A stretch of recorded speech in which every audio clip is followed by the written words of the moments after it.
Hey, shh. Calm down. The show is about to start. Reese on the radio. Turn it up. Turn it up loud. Turn it up loud. It's like a dream come true. Turn on your radio. Reese is on the radio. Yo, let's get it.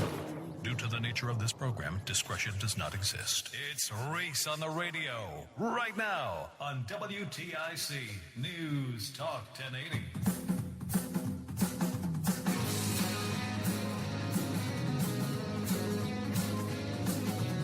How y'all feel out there?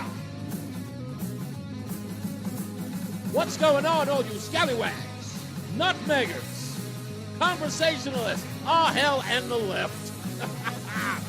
How y'all doing? You know what time it is.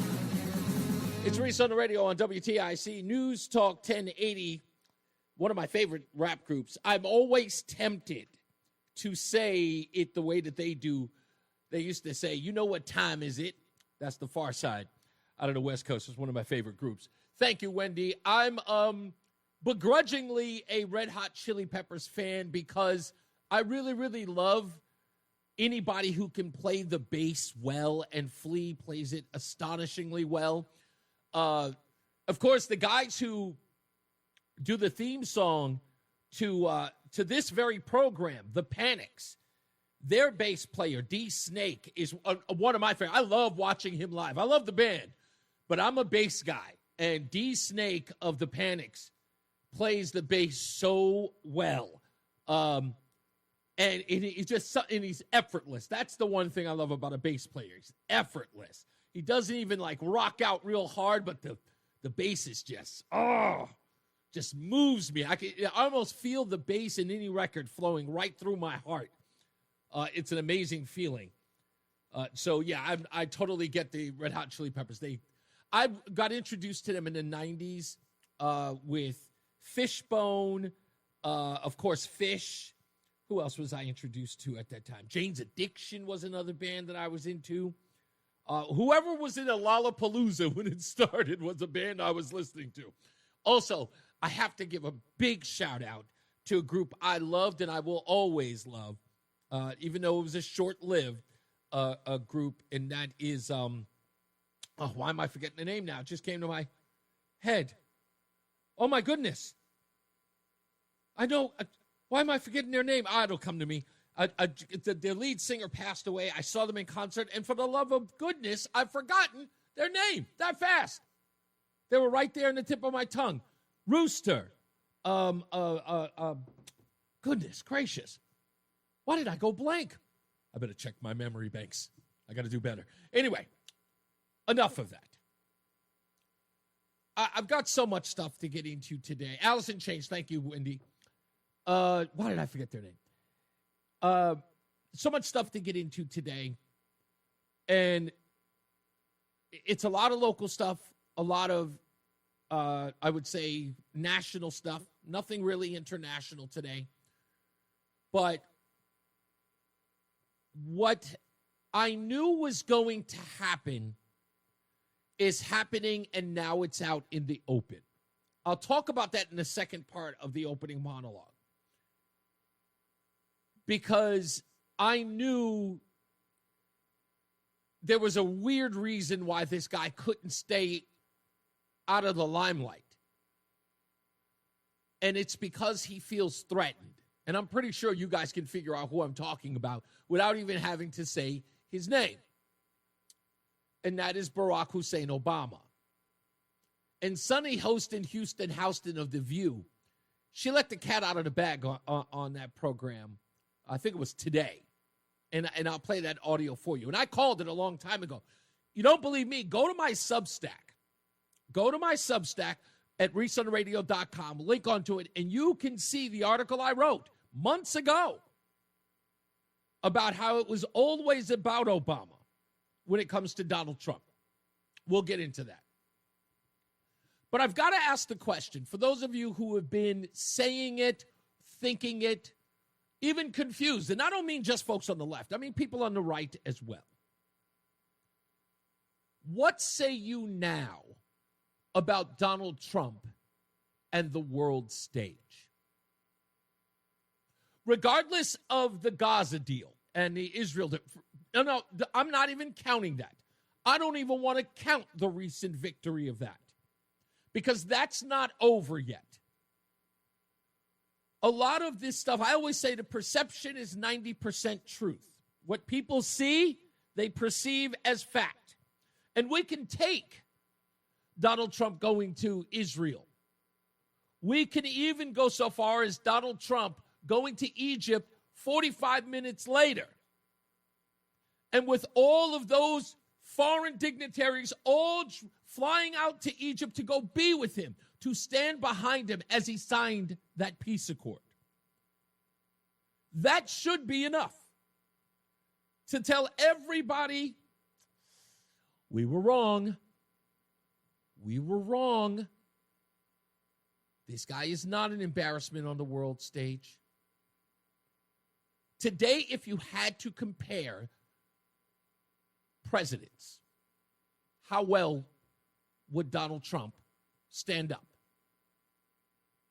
I'll go one step further. Let's consider the adversaries, if we have to count them, and then ask yourself if these adversaries are important enough to measure the level of embarrassment for Donald Trump on the world stage.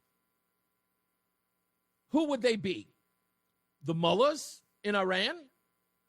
Vladimir Putin, who, by the way, recently said in a press conference that Donald Trump deserved the Nobel Peace Prize. But consider the fact he has been pretty strong-armed on not stopping the war with Ukraine, Vladimir Putin, that is. How about Xi Jinping? We appear to be in another trade war with them. Donald Trump has suggested that we should put 100% tariffs on anything they ship to the United States.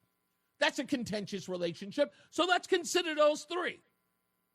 The Ayatollah, Vladimir Putin, and Xi Jinping. And then everyone else. Would you still call him an embarrassment? Which is what all of you said he was.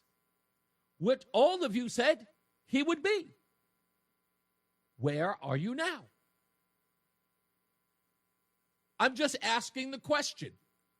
Why would those people, those folks, fly all the way out to Egypt to go meet with that president for his limelight? To go there and praise him, shaking his hands. Can you help us with this? Can you talk to us about that?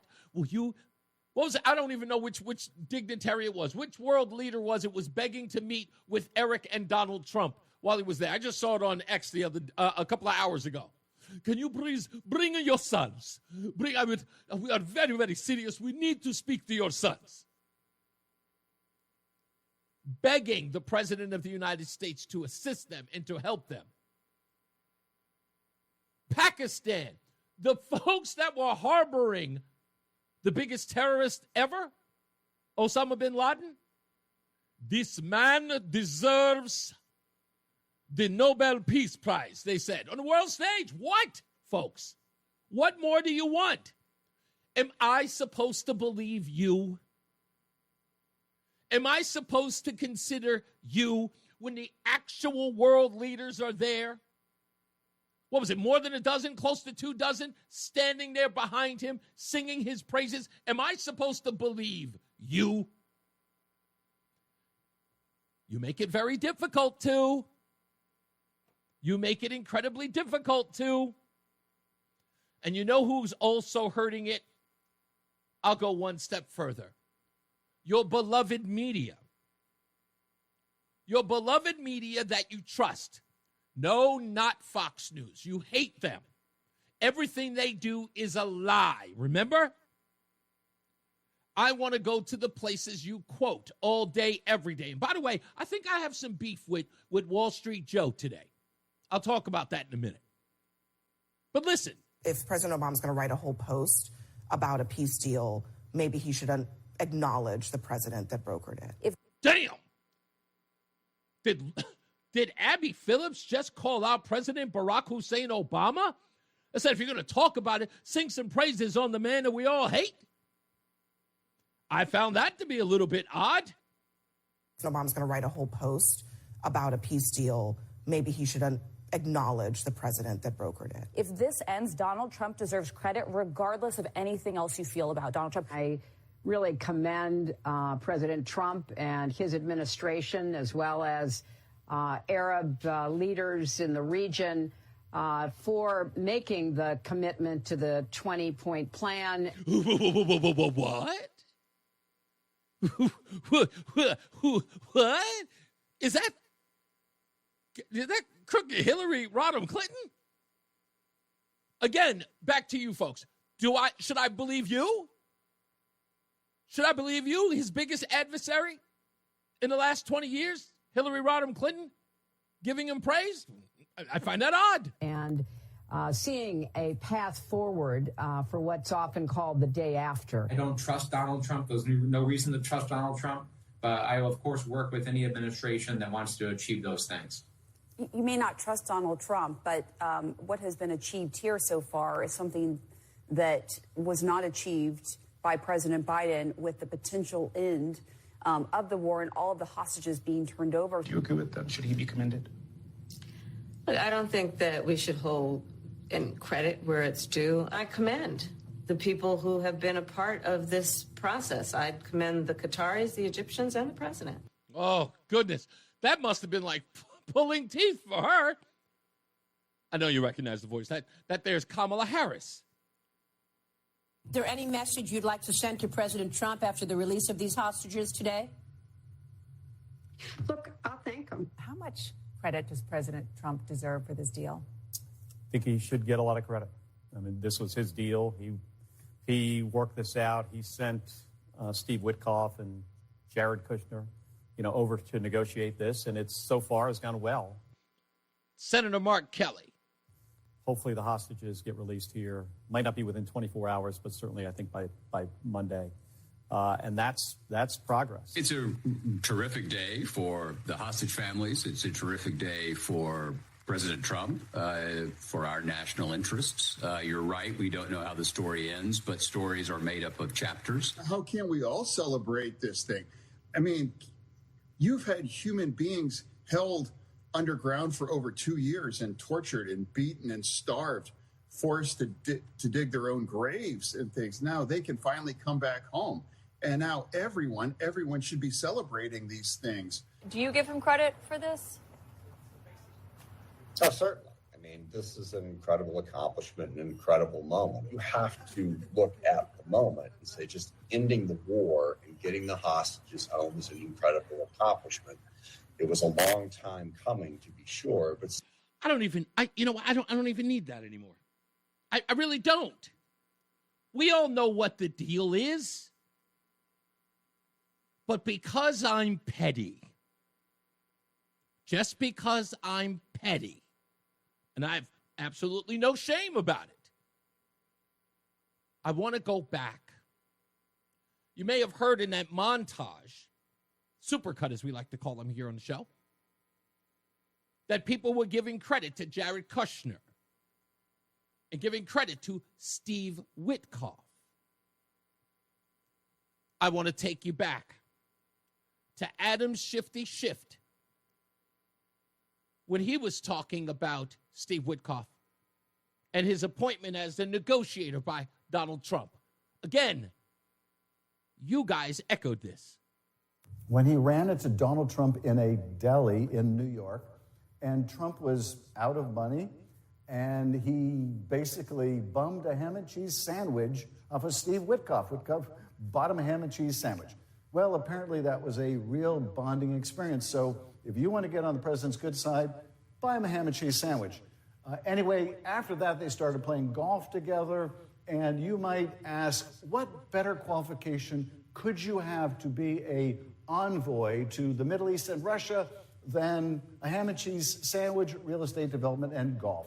But those are pretty solid criteria in Trump world. So he is made envoy to the Middle East and envoy to Russia. This is where he will have and is having a seminal and destructive impact on the foreign policy of the United States. What he's really done is carry the most awful, false Kremlin talking points carry the dirtiest of water for the Kremlin. Yeah. Adam Shifty Shift. That's what he said about Steve Witkoff. How about Dana Bash and John King? What did they have to say about Donald Trump back in May, ladies and gentlemen, when it came to peace in the Middle East and brokering a ceasefire and an end to the war between Israel and Gaza, or Hamas for that matter? What did they say? Remember, these folks are the experts. The premise of this whole conversation was an expectation that Donald Trump himself set in the campaign, which is, I'm going to fix all of this. And a lot of people believed it. It turns out even the Hamas terrorists, apparently, who were holding hostages. Yeah, they wanted Who? terrorists. We're afraid of Trump. Yeah, they wanted Kamala to be chosen to be elected. You talked politics with them? Yeah. They wanted Kamala to be elected. The war is definitely not over, and not all hostages are out. Not all hostages are out. And again, another thing that Donald Trump said would end. But the rest of the world is saying Donald Trump cannot be trusted on these issues where America used to lead. There is American leadership here. It's Netanyahu, do whatever you want. It's not, how do we end this? Where's an American president to try to figure this out? He just wants Gaza emptied so they can build hotels. I think it's the same idea of what we were talking about with Ukraine, is that he didn't understand why it wasn't being done before he was there. Then he got into office and realized, wow, this is really, really hard. And now he's turned his attention elsewhere. It's not black and white. That's what's happening. Yeah. So again, I ask, should I believe you? Should I believe them? Who's trustworthy here? Again, we're talking months ago. Donald Trump couldn't possibly get this done. He is a joke on the world stage, they told us. And many of you know who you are. You repeated it like the parrots. Not even an original thought. You've sent me every message. See what they're saying? See what they said? As if that was evidence. A lot of us just sat by. Many people got outraged, and you know who you are. People got outraged. You hear what these people are saying? You'll say, I don't care what they're saying. What they say has no weight. What they think has no weight. Especially when they're in the business of being the opposition party, the opposition leaders, and just pretty much the opposition. How effective do you think Saturday's protest is going to be? How important, how relevant could it possibly be? When all of the sting is out of the Middle East. All of the sting is out of Donald Trump being an embarrassment on the world stage. When Arab nations are behind the president of these United States. They weren't even this united when Barack Hussein Obama went across Egypt he went to in Cairo and gave his apology tour to the Muslim world. What did it get us? Nothing. And here's Donald Trump. Like I said, I'm petty. I'm very petty. When we come back, speaking of Barack Hussein Obama, why is he still out there? I'll explain when we return. It's Reese on the radio on WTIC NewsTalk 1080. Fan of WTIC? Then do us a favor. Download the free Odyssey app and favorite WTIC. Yeah, Barack Hussein Obama. And it's a touchy subject for a lot of people on the left. And if I could give you a little bit of background here, you folks may not be familiar with, I don't want to call it my run-ins with this administration, but my run-ins with supporters of Barack Obama back in 2007, 2008.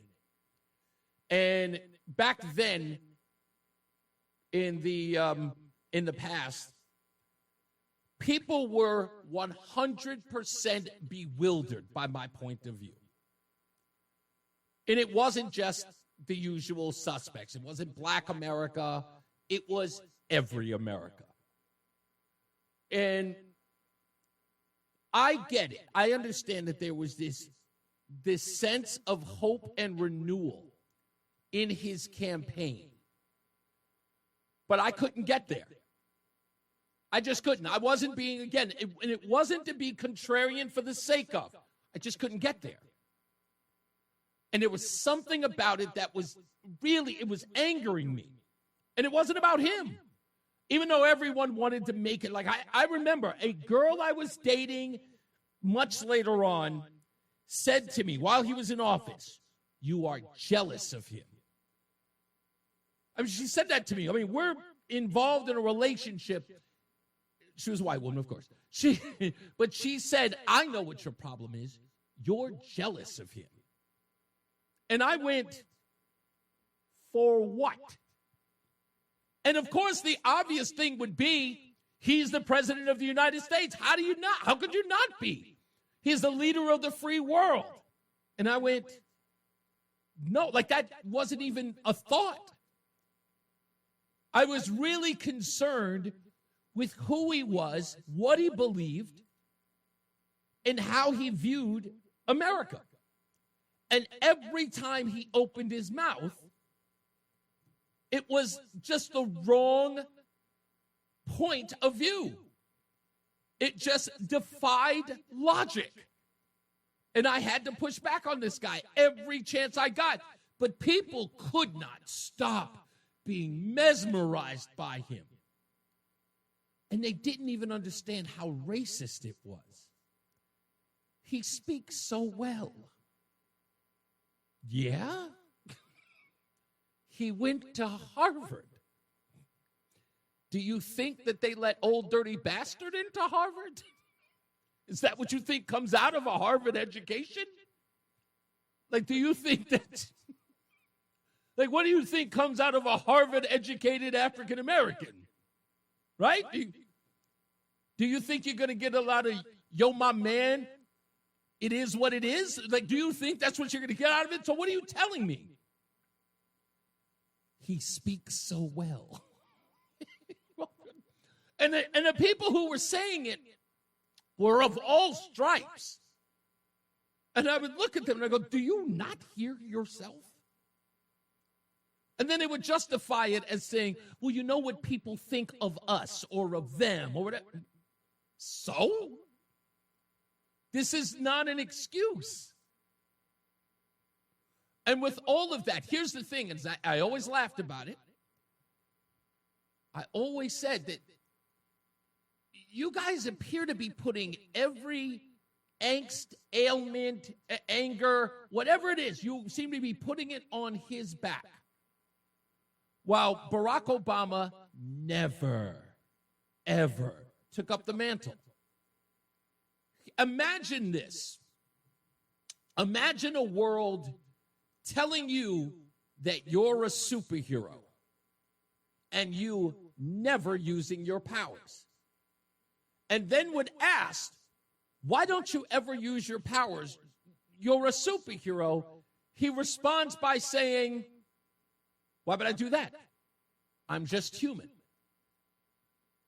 And then everyone somewhat miffed by it. And his response to it is, I never said I had superpowers. But wait a minute, you kind of took everything that we said and you campaigned with what we said about you. Well, yeah, I was trying to get elected. Let me give you an example.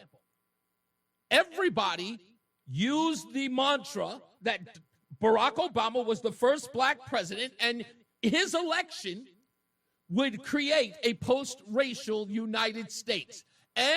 And he would make America livable. There would be restorative justice in his election, that black people would finally be redeemed. And then, couldn't have been a couple of weeks, maybe even a couple of months. He does an interview with Essence magazine, and people saying, well, you've been here for a little while. I don't think that African Americans are really seeing anything from your presidency. And then the guy turning around and saying, well, I'm not the president of Black America. I'm the president of all America. And I heard that and just went, Odd. Weren't you the guy who gave a speech in Philadelphia about race? It was the infamous speech. Folks, go back and listen to it. It was the infamous speech where he had to address the words by Jeremiah Wright. You know, the ones where he said, GD America, about how 9/11 were our chickens coming home to roost? How Barack Obama had to explain in the 20 years he had been in service of that man, Jeremiah Wright, he never once heard one of those sermons. You kidding me? The man who you wrote in your own book, The Audacity of Hope, was a father figure. The man who baptized your 2 daughters and officiated your wedding to Michelle. You never heard him say any of those things in the pews. And then got on stage in Philadelphia and gave that famous speech. And even, oh my goodness, and even threw your grandmother under the bus and called her a bigot too. Yeah, go listen to that speech if you missed it. I did not. A lot of you folks who love the legacy of Barack Obama forget all of those moments. He's also the same guy who said that under the Affordable Care Act, he wouldn't even give his grandmother a hip replacement because she was too old to receive it. Death panel, anyone? I know everything about that man. The only thing I don't know is his Social Security number. I know everything, back and forth. And I know the most important thing to Barack Obama, it's what you say about him. And then he echoes it. You call him a genius. You call him an orator. You call him a politician of the 20th and the 21st century. He's the most important political figure ever. You all say it. You say everything about him is absolutely monumental. There's a big giant rock that's being built in Chicago that the community hates. That's supposed to be his library. That's hundreds of millions of dollars over budget, and not one of you will criticize it, while the taxpayers are made to pay for it. In Chicago. Chicago. This man has built temples to himself, has collected millions of dollars, screamed and hollered climate change is coming to kill us, and then builds a multi-million-dollar home, or buys a multi-million-dollar home off Martha's Vineyard, right off the water, where, ironically, chefs can't swim. I find it incredible that you guys didn't see what I said was happening, that Barack Obama is everywhere today. In fact, he's more, evident as part of our everyday lives today than he ever was when he was president. I mean, he's giving speeches everywhere. He's talking about this administration, how desperate we are as a country. No other president has been this vocal about the administration that succeeded him. But this guy has, and I knew exactly why. And it's because of what Sonny Houston said on The View. Everyone wants, the subsidies to continue. They want the Affordable Care Act to continue. And the reason I think that Mike Johnson is not holding session is because Donald Trump wants to screw up Obama's legacy. This is all about Donald Trump being the small, petty man that he is, and he doesn't want Obama to have that legacy. Now, I'd like to ask one simple question. Barack Obama was president for 8 years. The Affordable Care Act, which we're going to get into in a little bit, if that were to be abolished, if it were to no longer exist as a health care program for Americans, Sonny Houston says that would destroy Barack Obama's legacy. It's all you need to know about the existence of one. One piece of legislation. That's it. Barack Obama's legacy, 8 years of it, hinges on one program. I ask, what legacy? What legacy? He doesn't have one. Barack Obama's legacy is a desire. That's it. And they know that Donald Trump doesn't have to do anything. Two things right now. One big, beautiful bill and peace in the Middle East. If he gets both of those, Barack Obama's presidency is nothing more than the black guy who got elected. And that hurts. That really destroys. It makes everything come right around complete circle. It will be Barack Obama's biggest achievement was his skin color. If the Affordable Care Act is gone, that's it. Barack Obama is nothing more than the black guy. And Sonny Host in Houston, Houston just said it there. The Affordable Care Act is gone. Legacy, over. I don't know what to tell you.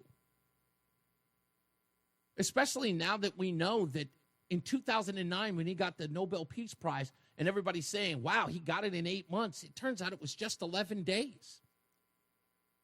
Because the Nobel Peace Prize Commission, that's picked, the person who's going to win is picked in January of that year. And they did it on January 30th. Barack Obama went into office on January 20th. Yeah. Legacy donezo.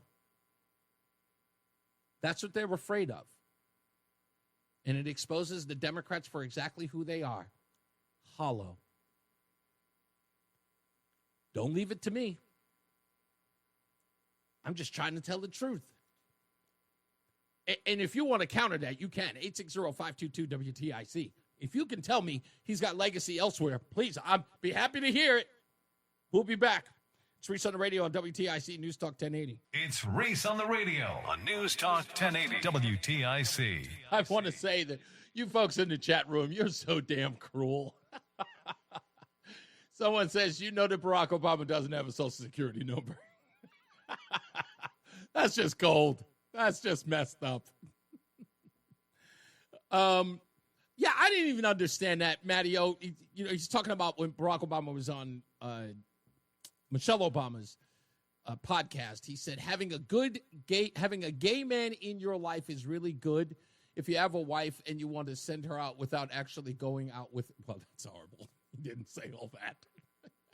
I don't even know what. I don't know what that was about. Other than to. Yeah, I do. I'm not really keen on this emasculating of men in a compassionate or using compassion to do so. And what do I mean by that is by saying that in order for you to be a man, you have to do this, that, and a third. And in Barack Obama's case, it's sort of like, you need to have a good gay man in your life. And I'm like, and for what reason is that?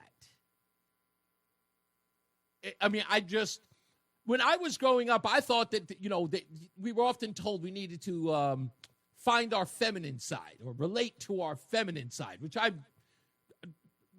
soundly rejected. I'm just like, what?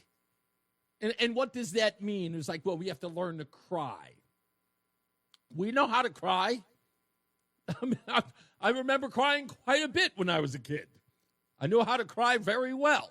I had emotions. It was just weird. I don't know. It's just something. Again, I never got the Barack Obama thing, folks. I didn't. Maybe it's because I didn't really care about all the rest of that stuff. It's just that really bothered me, that when you forced people to explain the lore of him, it never got beyond the fact that he was black. I'll tell you, let me do this. What really angered me about that whole Barack Obama's black and all that nonsense. What really angered me was not only was it surface, the hypocrites were coming out in droves. And when they finally admitted they were hypocrites, then I couldn't respect them. Let me give you an example. Anyone remember Herman Cain? I know you all do. Mr. 999, Godfather's Pizza. I loved Herman Cain. He reminded me of my grandfather. Not the way he spoke. My grandfather was very reserved. He had a very, very low, deep voice. But they looked a lot, and their mannerisms were the same. But my grandfather was very reserved, Augusta. Very dignified. Scared you to death because you didn't know whether or not he was going to, just jump on you. But he was very reserved. But I loved Herman Cain. And he certified my conservatism as a black man, listening to him talking about his life. And it was when he told this story about his father and his mother and where he grew up. Herman Cain sat in the back of a restaurant in a colored-only designated eating area. He grew up that way. He was the guy who had what many authentic blacks called the black experience. He had lived it firsthand in the segregated Jim Crow South. Not Obama. But they questioned Herman Cain's authenticity right to my face. Right to my face. Why? Because Herman Cain's decisions in life from those experiences made him a conservative. But Barack Obama, who experienced none of it, was considered authentically black by the gatekeepers of authentic blackness. And that was when I was absolutely extremely done. I've never held an ounce of respect for any of them. When they showed their allegiance to Barack Obama and shunned Herman Cain, I was finished. Finished. And there's no going back for me after that. None. I'm a single mother with 5 kids on welfare, food stamps having kid, and turned out a conservative in a sea of children who all went left. I went right. I had the same food stamps that they did. I ate the same grits and collard greens that they did. I lived in the same community of Hollis, Queens as they did. But I had a choice, as did they. They chose left, I chose right. Living in the same house with the same mother who loved voting for Joe Biden. And I still ended up on the opposite side of it. But I did it because I knew I had a choice. The rest of them, they did it for, I don't know, to go along, to get along, to be part of the crew, to not be shunned. I'll never, ever respect anybody who voted for him because he was black. Can't do it. And when they ask me, you didn't vote for Barack Obama? Yeah, for the same reasons that you did. Because he's black? Yes. Let's get to the WTIC newsroom. In for John Silver is Bob Brown. We'll be back. It's Reese on the radio on WTIC News Talk 1080. Reese on the radio, making sense of the news. Yeah, even when it makes no sense at all. Now on WTIC News Talk 1080. I think it's appropriate to give a round of applause to our newsman, Bob Brown. I'm going to do something I normally wouldn't do, okay? I'm going to give praise to a neighborhood that I normally wouldn't, because I would immediately say, that's not New York, that's Long Island. But he's right on the cusp. He's right on the cusp.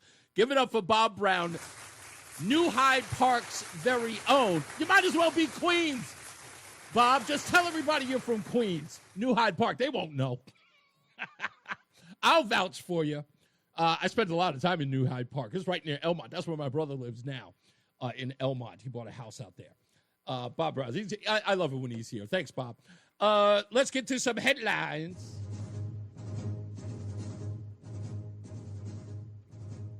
Sad story coming out of California.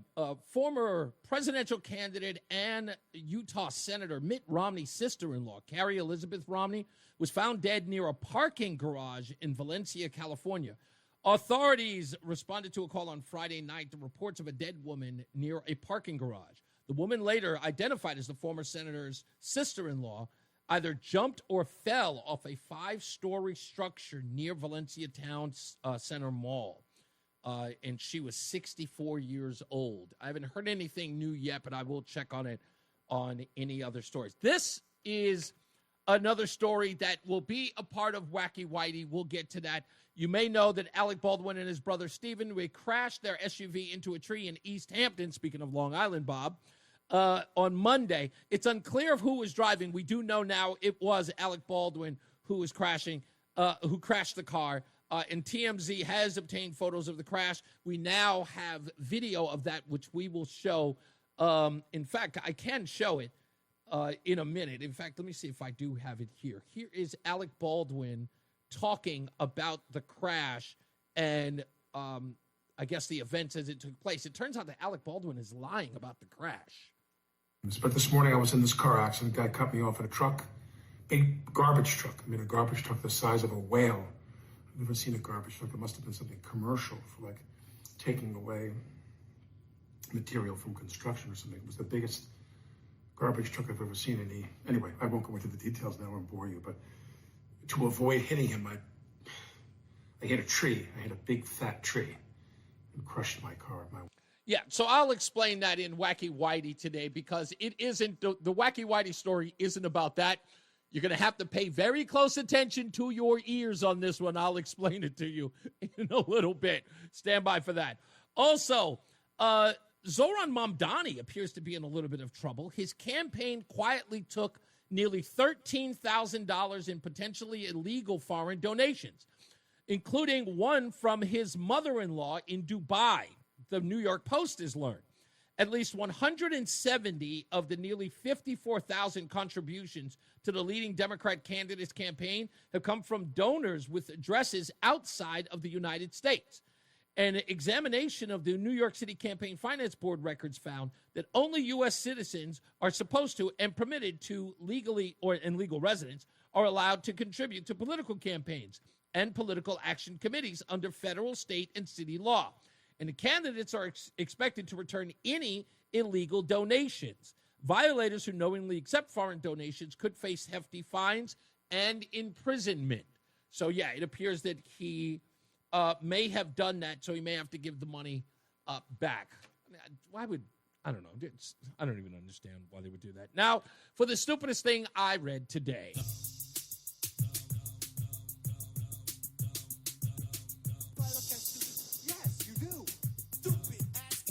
Could very well be the stupidest person on the face of the earth.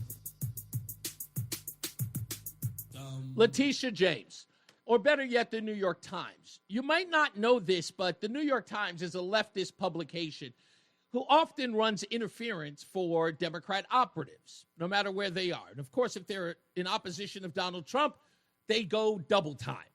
In this case, they may have actually sealed her fate. Leticia James, that is. So according to a full investigation done by the New York Times that had 3 writers on it, one of the writers was Jonah Bromwich, Kate Kelly, and Stephanos Chen. The 3 reporters all read the indictment and all somehow, in some case, failed to mention in their article paragraph 9 in the indictment. What's in paragraph 9? Leticia James told the Universal Property Insurance the Norfolk property was owner-occupied for non-seasonal use. But that's not the only infraction. There's much, much more. She told OVM Financial, which is a bank, that it was a second home, so she can get a 3% interest instead of the 3.815. She told the insurance company that it was owner-occupied, so she can get lower premiums. And she told the IRS that it was a rental property and had 0 personal use days. In essence, she would never be there, to claim the maximum tax deduction. And she also told New York State it was an investment property. Now, they all reported this, or failed to report this in the story, all of paragraph 9. But here's what they did right. And here's where the problem is. The New York Times says their key evidence, remember, they omitted the earlier stuff, but anybody would have caught it. The key evidence was Nakia Thompson. That, I believe, is a relative of Leticia James. She gave grand jury testimony that she lived in the home rent-free and did not pay rent. That's in the indictment. But in the indictment, in paragraph 10, it says that Leticia James filed a Schedule E tax form reporting thousands of dollars of rent received. Both cannot be true. Why is this the perfect trap? It's simple. If Thomas paid no rent, James committed tax fraud. That means he false rent received and deductions. James committed additional tax fraud with 0 personal day use while visiting regularly. And James committed mortgage fraud because she controlled the occupancy and violated the second home rider. Even if the Times is wrong and Thompson did pay rent, that individual, who, by the way, is already a felon, has lied to the grand jury. Yeah, it gets worse. The Times tried to frame it as a straightforward factual dispute, needing more evidence. But this isn't a he said, she said. It's a document contradiction. And the grand jury sinks her. The whole thing is done because, again, you're now going to have to question, why did you tell the grand jury, Thompson that is, that you were paying no rent? Why did you say that? And if you didn't pay any rent, why is Leticia James saying that she did? And I would subpoena any records that say she did receive any rent. She'd have to, right? Because that would have to be a part of her tax returns. She's claiming that she did receive rent, while the actual tenant said she paid none. So I think this is going to be, between the two of them, their own undoing. And I think they're just horrible liars, but that's just me. That's just me. 860-522-WTIC. Let's go to the phones. Jim is in Wellington. Hello, sir. Yes, sir. You had mentioned previous to a couple of your breaks about the legacy of Obama. Yeah. You didn't believe he had a legacy. Yeah, I don't believe if the legacy was the Affordable Care Act, and that could very well be overturned, much like Roe v. Wade, if we were to get another case in the Supreme Court, and it would be over because John Roberts, in essence, helped that thing get through by saying it was a tax and the government had a right to tax. So if that's over, what else do you have? And everyone says that is his signature legislation. And I would quote Charles Krauthammer here and says that the election of Donald Trump means that Obama's legacy was written in sand.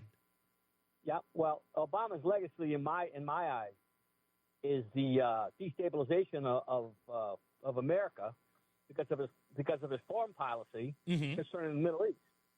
And you would mention specifically Iran, and the fact that the president of the United States helped to fund terrorism that killed all kinds of people. Exactly.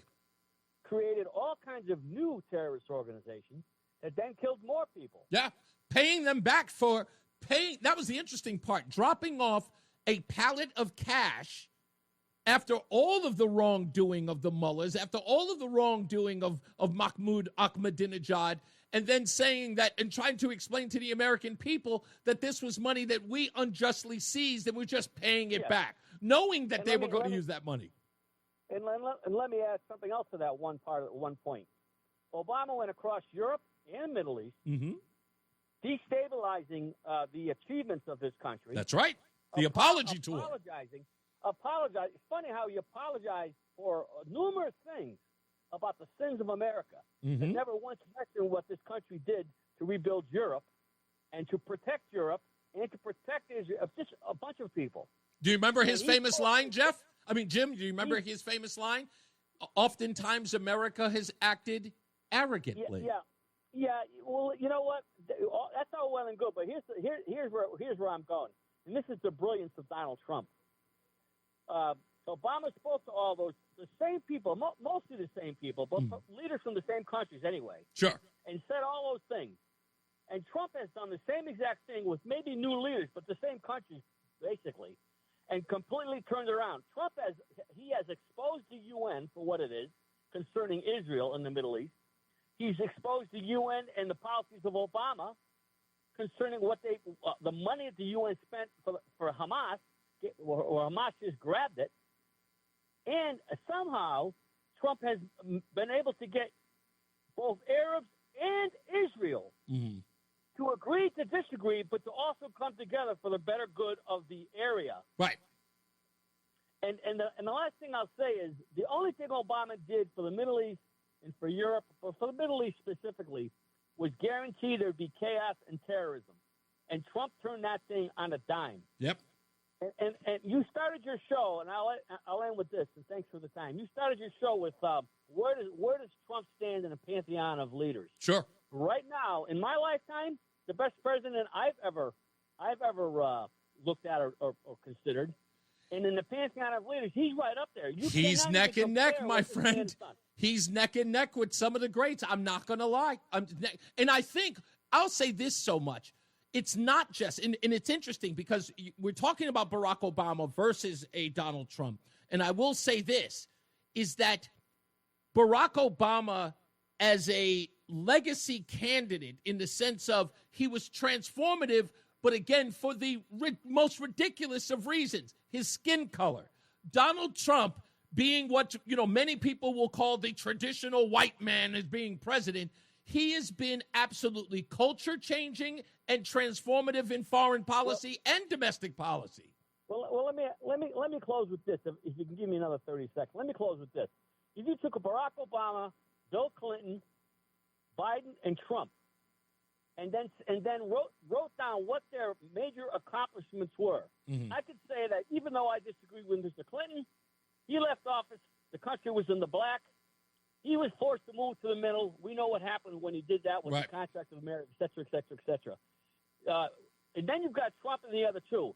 At the end of the day, Obama's got absolutely nothing that he can hang his hat on. Nothing. Absolutely nothing. And we don't even have to talk about Joe Biden. Easily, in my view, the worst president in the history of my life.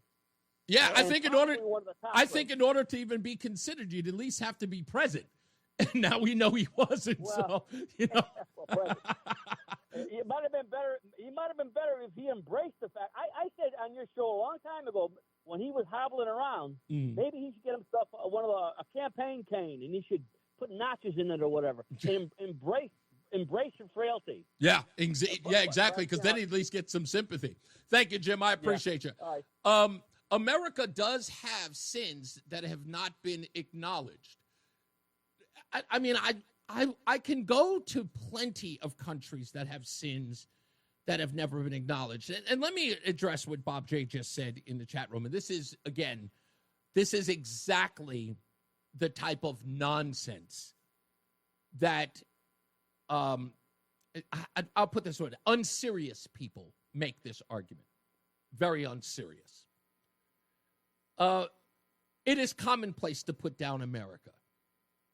It has been drilled into the minds of leftists over and over again, and they think it is something that they believe. They have been told so many times the opinions that they have came naturally. They did not. They did not come naturally. They are indoctrinated ideas. That's all. That's all it is. To ignore travesties across the globe and the atrocities that have happened across the globe. Compare America to the Congo today. Compare America to Nigeria from the perspective of Christians today. That mantra of America having sins it must atone for is ignorant. and it is embedded in the minds of people who are easily influenced. Because I would simply say to anyone about the sins, they be so atrocious. Name a place without sin. It's like what Jesus said. Let he without sin cast the first stone. Would you say that Ukraine is without sin? Would you say Russia? How about China? Would you say that Mao Zedong and the Color Revolution, would you say that those folks are without sin with the millions who were killed? Millions.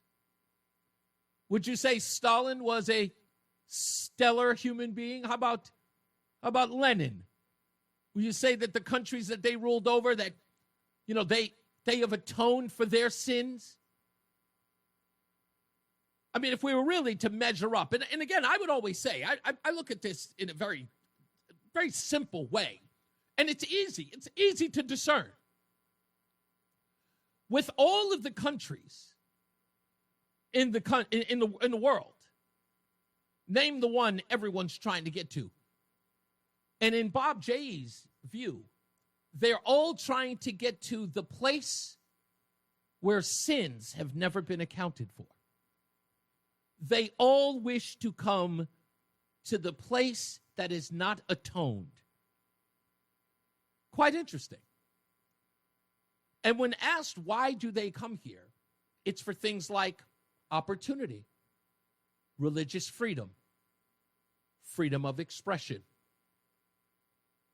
Things that no one, and anyone like Bob Jay, will never hold other countries accountable for. I laugh as I watch black people on white folks' channels scream about the evil white man and never get lynched. I want to say it again. I find it interesting that black folks on white people's networks scream about the evil white man and his sins and never leave the studio in cuffs and strung up on a tree. This white, racist, oppressive country. How they scream and holler in the middle of the street when they see a white person, call them white devils, attack them because they didn't say hello or because they have an argument with them. And never once has the Klan rode in burning crosses in front of their homes. How they have this miraculous freedom to malign and excoriate the opposite race without any accountability. This racist, bigoted country. Astonishing. And yet, I'm supposed to be told that it's much tougher for black and brown people today than it ever was during the Jim Crow South, than it was in the 1920s. I'm sorry, but I'm not falling for that. But again, like I said, these aren't original ideas. None of them are. They didn't come to this on their own. They couldn't, because if they thought critically, they'd never believe any of it. But they can't think critically. This is what they have to stand on. This is what they have to believe in. Because if they were to stray, the real lynching will begin from the people they used to agree with. Don't ask me. I wouldn't know. I just get it every day. I know exactly what it's like to be theoretically lynched by people who I refuse to agree with on a daily basis. When you get around your posse and get around your crowd, you are adored. You are patted on your butt and told, good boy. Me, on the other hand, I'm the sin that keeps on giving. I'm the sellout Uncle Tom. Please spare me. At least I've decided that I'm going to think for myself. Have a good one. We'll see you in a minute. More news, more views when we return, plus your phone calls. It's Reese on the Radio on WTIC News Talk 1080. Oh, man, I can't wait to get into town to hang out with Steve. Reese on the Radio, we're back. Wacky Whitey coming up very soon, the ALEC Baldwin edition. It sort of has to do with the car crash, but it's something that you are going to love, and it's an internet craze, a social media craze that you are going to respond to when you see it, so stand by for that. It is hilarious and in some ways embarrassing, if I say so myself. Stand by for that. We're going to have a lot of fun that we're going to have with that as well. I wanted to talk about this because as it relates to the murder of Mimi Torres, the 12-year-old who was found in a container in the back of an abandoned home in New Britain. There has been a lot of criticism of Mayor Aaron Stewart. And the reason why people have been criticizing her is for having this sort of deer in the headlights behavior at the press conference yesterday and seeming not to know how to react to this situation. And I know I can see it that she's responding to it poorly. And I know it is out of frustration, and she wants another crack at it. This sounds crazy. It's like, Reese, how do you know that? Trust me, I know. I know. When the criticism weighs heavy and you've done nothing wrong, you weather that. They're being ridiculous. I know what I did was right. I handled it correctly. I can't please everyone. And you stay focused. But that's not happening here. That's not happening here. So I want to respond. I want to show you what I mean by that, but a tweet that she put out, and an X post that she put out, responding to someone who had gone after her about not questioning or at least saying that she was having issues with DCF, or if she took issue with them at all. She responded by saying this. Are you kidding me? No question mark. Are you kidding me? This was not my place to give an opinion on the failures of DCF. As a mayor, I don't control them.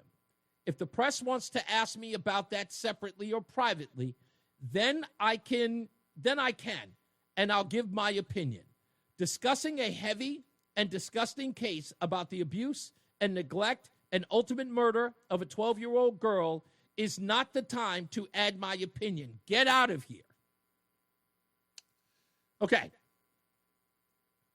I am absolutely for reasonable frustration with critics.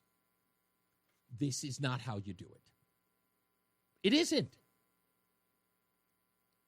The DCF question is a legitimate one. And the opinion is not what anyone needs. It's not an opinion about DCF. It's a response to questions about DCF. Going above and beyond to state why you said nothing about it almost gives leverage to the person questioning you. So I'm going to do the thing that I would have done. Never had political office, public office, never did it, just a radio host. I gave some advice unsolicited yesterday. Let me do it again. This is how you respond to queries about DCF and if they are indeed responsible. If you're going to respond to a post, to an individual, the two things you never ever start with or end with are the words, "Are you kidding me?" Because therefore you're saying any queries are unreasonable. They may be, but never let that show. You are responding to them because their questions are legitimate, no matter how ridiculous they are. From the ridiculous to the smart, all queries to you, the leader, are to be dealt with respect, not dismissiveness. You can't dismiss it. Even if you think that it is, you can't dismiss it. And if you think this in some way is sort of making you hard or edgy, you know what, a type of person that pushes back, This is not your enemy. This is someone asking you a legitimate question about DCF. Do you think, or were there any failures with DCF? Do you think you should have been harsher on DCF? Here's how you respond. Without knowing all the facts, which are coming, it is difficult to say what responsibility DCF had. But if indeed there were problems that DCF ignored, we must hold them to account and get to the bottom of that and find out where those mistakes were made. Folks, off the top of my head, you tell me if that's a legitimate response to a person. I don't have to say, get out of here. We are turning over. In essence, I am saying to you, I'm outraged by what happened to this 12-year-old girl. It is evident that she didn't have her own parents, her own aunt, and her own mother's boyfriend caring about this child's best interest. But if there was anybody else who could have come forward, or anybody else who knew about this girl missing from school, or if there had been any reports about abuse at home that DCF was concerned about and were alerted to, if they drop the ball on this, they will be held to account, but only after we get the evidence.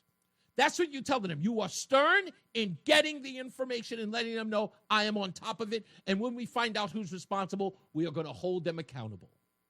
But going after the people asking questions who are concerned, as if this suggests they have no right to be, or they should get out of here for even suggesting to you something, it's not the way to go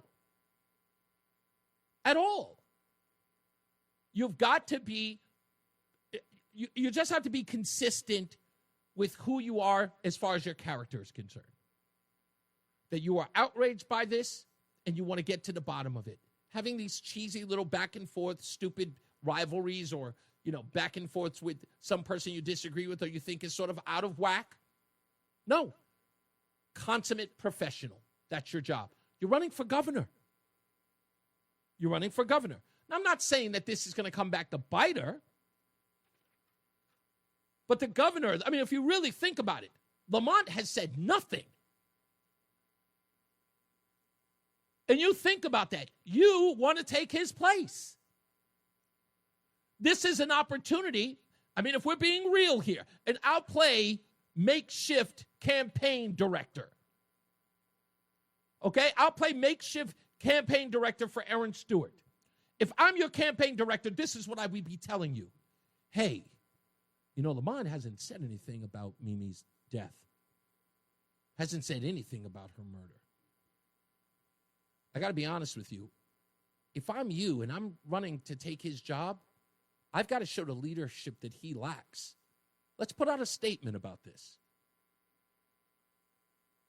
And let's ask that the governor bring some attention to this because, again, him sitting in that office needs his attention and his lack thereof. We got to put him on the spot. And we got to let everybody know in Connecticut that the reason why you are better fit for this job than he is. That's what I would say. Now, I'm saying that on the radio. You have no idea what I would tell her in private. It would be much more harsh. But I would be telling her right off the bat that this is the opportunity where you show leadership when Lamont has not. A young girl was starved, dragged, left in the back of an abandoned home.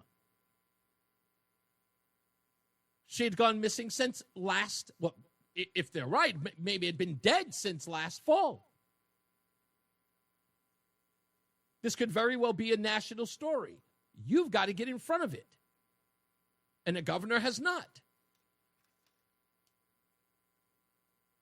So forget about somebody asking you a question that you're not comfortable with or that angers you. That's not leadership. That's emotion. Discussing a heavy and disgusting case about the abuse and neglect and ultimate murder of a 12-year-old child is not the time to add my opinion. Yes, it is. Yes, it is. Let me help you. Here's an opinion that you can steal. It is, in my opinion, that we haven't been doing enough to protect at-risk children. We have seen it countless times with the suicide of an 11-year-old girl, a young toddler falling out of a building, abuses taking place inside of our schools where young black girls were harassed by young white students and spat on. And no one has stepped up to protect those children. In my opinion, something must be done. And as your governor, I will. Okay? Again, if I may, off the top of the dome, as they say in the hip-hop world. Now, why is it so easy for me? Why is it so easy for me and not for many? Because they don't feel the way that I do about this subject. I don't need to know Mimi. I've raised kids. I don't need to be even related to that child to know that the death of a 12-year-old left in that place, in that way, who clearly must have been afraid, who must have been fearful every day of her life, knowing that no one was going to save her, and then to die in that fashion. Emotions should be bubbling up in you that you can respond in a way that tells everybody, or at least to convey to everyone what you know everyone is feeling, if they're really thinking about the well-being of that 12-year-old girl who died in such a way. That the people who were, in essence, supposed to just protect her did not. Abused her. Did some of the most egregious things to her, never even caring. I mean, looking at the size of that child, looking at her face, and you've all seen the picture, knowing that somebody, that the emotion that comes out of that, or in this case, a response, should come naturally. If you have a heart, if you're a human being, that's why it's not hard for me to come up with something to say that shows and exudes leadership. Especially when you know the people who should be saying something are saying nothing. And you're trying to make a name for yourself, and you are running for the most important office in the state. You have got to show leadership, Aaron Stewart. Again, I have not backed anybody here. But this, unacceptable. Work on it. People are already saying that you're not ready for prime time. This isn't helping you. And it is echoing true with statements like this. You have an invitation to come on the program if you'd like to respond to it, maybe clean it up a little bit. But if I were you, I'd do something. There's an opportunity here. You should take full advantage of it. We'll come back. More news, more views, and a sad story about an R&B singer. If you have heard, we're going to pay him some respect when we return. It's Reese on the radio on WTIC News Talk 1080. It's Reese on the radio on News Talk 1080 WTIC. Before we pay some homage, let me get to the phone real quick. Chris is in Watertown. How are you, sir? Hey, good, Reese. Thanks for taking the call. You said pretty much most of what I would have said. We all know DCF is a very big problem. Mm-hmm. And I think with her, with this being in her city now, and she's the mayor of New Britain, that she should feel rage. That's what she should feel about it. Right. And so I think where we might disagree just slightly is I think that this is what costs her any traction and nomination to think so? Even the Republican nominee at this. Yes, I do. Because there's a lot of us out there that have a lot of strong feelings about DCF, and whether we're conservatives or whatever you want to label us. No. I'll put it to you this way, Chris, if I may, real quick, and I'll tell you why I agree with you in the sense of, like, no one ever knows what's that one thing that's the issue that will tank a campaign. And in Connecticut, I've noticed this for the last, 3 years now, that the sort of protection of children has waned in ways I've never seen in our society. And it is very, very prominent in Connecticut in politics. It's like the only thing they seem to be fighting for is getting these atrocious books in school, but yet there's the ignoring of things like education or the well-being of children. That stuff is just ignored. It gets no traction, which baffles me. Basic things that we should be doing as a state. Yeah. Basic education and basic care and protection of them as well. Yeah. So, yeah, maybe, I mean, you could be right. This could be that issue where, and again, I watched that press conference and, it's not a one-off. I'm looking at the press conference and there's just no leadership. We see the police officers talking. We see other people talking, like different people involved as far as law enforcement. And she's there and she's got her hands folded and seems out of place. It's not natural. It's weird.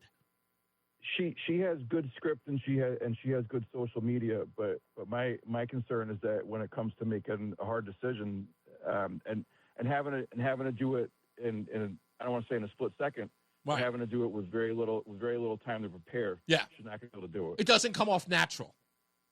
No. Yeah. It comes off as a politician, not as a person, and that's why you can say it so much easier. Yeah. Yeah, there you go. Good point. Thank you, Chris. I appreciate you holding for me, man. Appreciate it. You got it. You bet. I want to pay some respects to a person who I can honestly admit I was jealous of. And I think a lot of men were a little jealous of this guy. And when I say they were a little jealous of him, because I don't know a woman who didn't swoon over him and that music video, How Does It Feel? R&B singer DiAngelo has passed away at the age of 51. I guess he was struggling privately, very privately. I did not know. He was suffering from pancreatic cancer, and he passed away today at the age of 51. But if you remember him, you remember every girl who lost it behind that How Does It Feel music video, where it's just, him topless with no shirt on and it's a little below the waist. And he's just spinning around. It was the most simple music video I've ever seen in my entire life, but it was probably the most watched music video on any video music channel known to man. DiAngelo, gone at 51. Mark Christopher, he's in the BPS traffic, said, I know you remember that, man. There it is.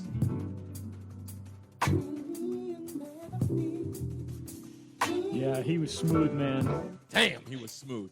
He was the closest thing to Prince that we had. Like the second coming. Voice. Yeah.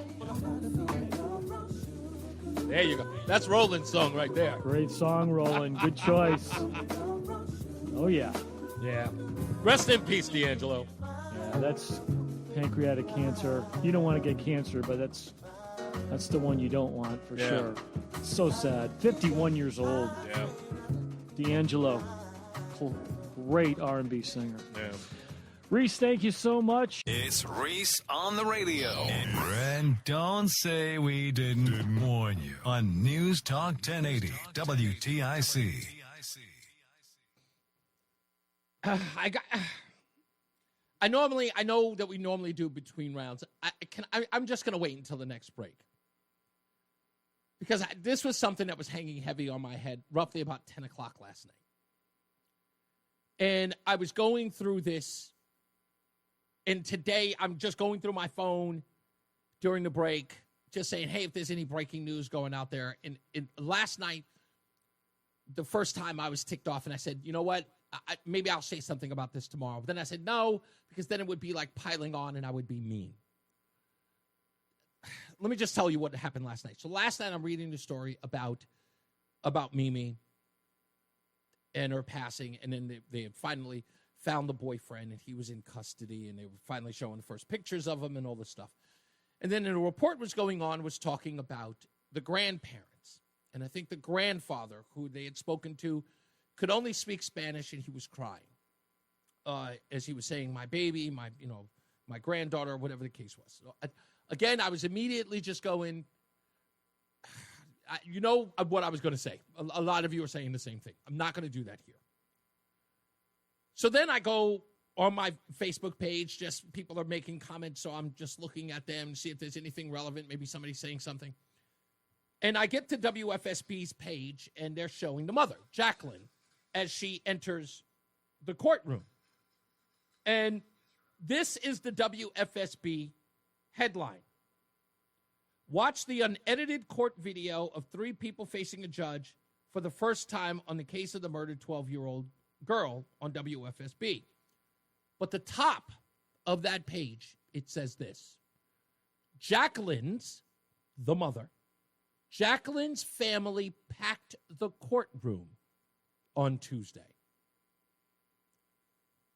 I don't know if this courtroom is big or it's small, but the family packed the courtroom. I've got one question. Did any of them know that Mimi was missing? How many family members are we talking about? No one noticed? It's last fall. That's a year ago. Nobody noticed? That's all I'm asking. It bears questions. Nobody? I can't be the only one who finds that weird. Apparently, these people live in the community. They know them. They knew of this girl. They all showed up. I don't know if they're there to support or to admonish Jacqueline, but they're all there. Hello, media. What an opportunity, huh? Let's get another check of weather and traffic. Mark Christopher, he's in the BPS Traffic Center. Hey, Mark. It's Reese on the radio on News Talk 1080 WTIC. Yeah, we're back. Let's do the thing now.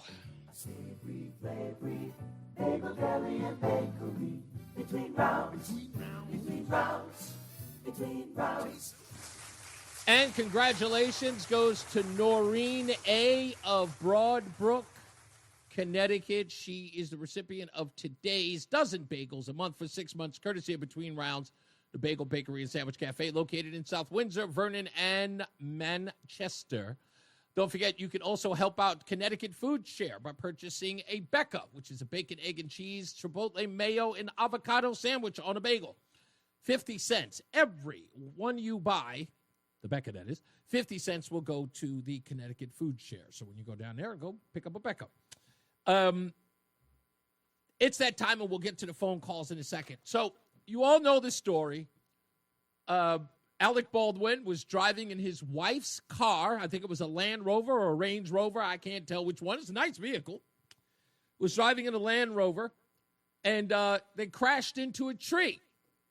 And Alec Baldwin explains that the truck, the garbage truck, ran him off the road. I guess what he didn't know was that the garbage truck actually had a dash cam on the front of the truck and caught the entire incident. And it appears that the garbage truck made a legal right turn when he had the right of way, was driving down the road and was going, it was a 1-lane road and a 2-lane highway. And after making the right turn, the garbage truck was doing what it normally does, going into the service lane or the parking lane to pick up its first round on the street of garbage cans. And it appears Alec Baldwin may have been a little too close and tried to go around the garbage truck, but on the sidewalk side. Here's how Alec Baldwin described the incident, even while the video was playing, showing that it was him in the wrong. But this morning I was in this car accident. A guy cut me off in a truck, big garbage truck. I mean, a garbage truck the size of a whale. I've never seen a garbage truck. It must have been something commercial for like taking away material from construction or something. It was the biggest garbage truck I've ever seen. Anyway, I won't go into the details now and bore you, but to avoid hitting him, I hit a tree. I hit a big fat tree and crushed my car, my wife's car. I crushed my wife's car. I feel bad about that, but it's all fine, and I'm fine, and my brother's fine. Yeah. So he's fine, his brother's fine, but he says that the truck cut him off. But that is not the reason why Alec Baldwin is making it into today's version of Wacky Whitey. Yeah, you know what it is. Wacky Whitey, Wacky Whitey, Wacky Whitey, Wacky Whitey. Yeah, you know what it is. Wacky Whitey, Wacky Whitey, Wacky Whitey, Wacky Whitey. No, the reason why Alec Baldwin gets the Wacky Whitey Award today is because as he was going on to thank the police officers who helped him after the argument, or after the accident, I should say, not argument, something happens in the background in the video. Let's see if you catch it. Officer Gherkin is his name, Gerken. Lovely guy. And there was another gentleman there, I didn't get his name, but Officer Gherkin from the East Hampton Police Department. As nice as can be and as pleasant as can be about the whole thing. And did you catch it, Roland? He is fired. Smoke alarm. His smoke alarm went off. Which has got to be the most ghetto thing I've ever seen in my entire life. But for those of you who don't know, there was a theme. There was a theme online that shows that they consider the most ghetto thing for you to do is have a beeping smoke alarm in your, or smoke detector in your home. Alec Baldwin is not someone that you would deem to be that ghetto. But sure enough, and again, my wife, who I played that for earlier, just throws her head back and just goes, no, he didn't. Oh, yes, he did. Officer Gherkin is his name, Gerken. Lovely guy. And there was another gentleman there, I didn't get his name, but Officer Gherkin from the East Hampton Police Department. As nice as can be and as pleasant as can be about the whole thing. And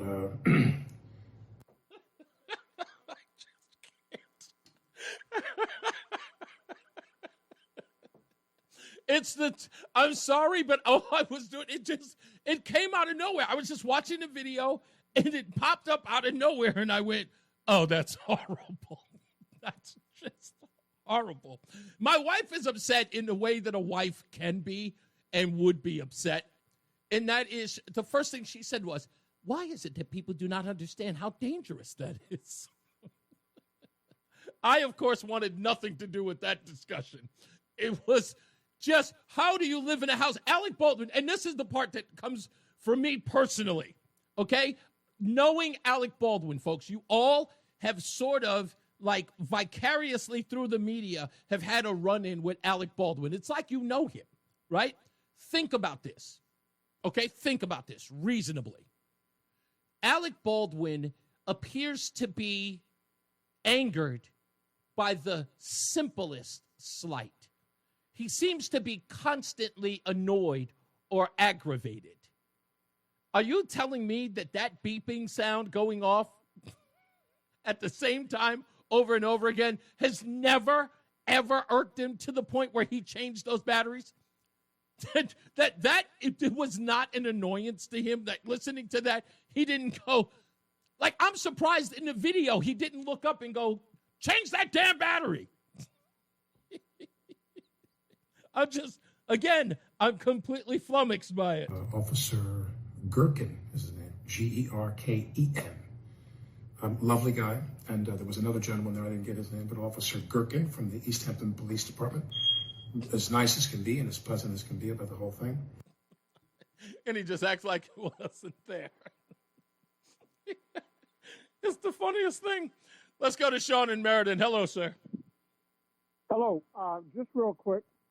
You catch stuff that other people miss. It's hilarious. And it's really cool because I think, like, when I'm being creative, like, I'll be someplace and something will dawn on me and I'll talk like I had a conversation with someone who's right next to me, like we've been talking about it all the time. Right. And they're like, okay, your elevator ain't going to the top. But it's hilarious.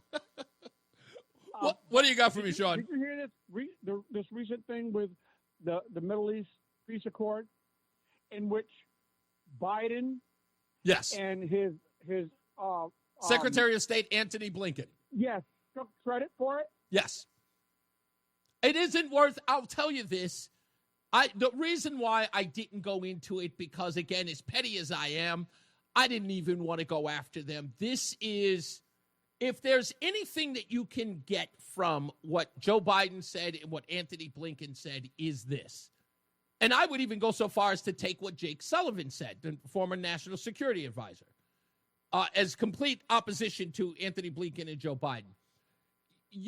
When you are coming in to step on the toes of Donald Trump about this peace deal, it says only one thing you need to realize, and that is how significant it is. Because I would have just, if it was nothing, you just let Donald Trump pretend that it's a glorious thing that he's trying to hang his hat on. Oh, look at him. Look at him and his small little peace deal thinking he's done something. To have those two bozos come out of the woodwork and say, oh, it's really our deal, shows you exactly all you need to know about how significant it is. How petty they are. Exactly. And petty they are, but just how significant it is, because they can't let him just have it. They need a piece of it themselves. Right. And when I saw all those jets and 35 leaders of 35 nations coming together to say, some of what we're doing ain't working. Yeah. It's phenomenal. And it's not done. And Donald Trump knows that. Yeah. They're like, well, what about the other steps? How about you take step one? Because if you don't take step one and get it successful, then you don't have to worry about the other 19. Yeah, exactly. Good point. Thank you so much, Sean. I appreciate you. Wendy in the chat room said that Alec Baldwin's wife is Latina. Sorry, Wendy, that is not true. Hilaria is from Boston, and she is not Spanish or Latina by any stretch of the imagination. She is a fake accent, which actually she gets called on a lot because she keeps switching in and out of it.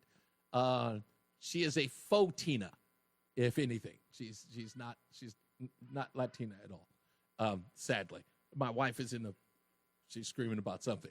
I think she's laughing at me. I don't believe that even if they are, she's born and raised in Boston. She's never had an accent. She was absolutely busted for never having an accent until, of course, she started promoting a cookbook, and then she was exposed for being just, like average New Englander. She's been faking that. Well, I don't know. I don't know about her parents being Latina. That I may have to look into, but I know that she has been pretending to be like a first generation immigrant. However, she is not. Sadly, she's not. She's about as New England as a girl gets. And her name is Hilaria, which, by the way, from what I understand, somebody correct me if I'm wrong. Is she like? I'm almost certain her name is Hillary, and she pronounces her name Hilaria, which I thought it was a joke. Like, in my head, I'm saying to myself, that's got to be irony, because when I hear her name, I think hilarious, not Hilaria. Wendy says we're going to go Google her parents. It's like, what? Michael A. says that she's Wish-Tina. Not Latina, she's Wish-Tina. That's just awful. You people are mean. If I give you guys a chance, you'll just roast anybody, won't you? You just roast anybody. Just the meanest people in the world. All right, when we come back, we'll promote the website, the new Substack. Speaking of illegals, not all illegals are the same. We'll talk about that as well. Excuse me. Hollywood news. We've got 2 sequels and a remake no one asked for. When we return, we'll talk about that as well, plus a whole bunch of other stuff. Oh, we got to promote Robert Cool Bell of Kool and the Gang is going to be here next week on Wednesday.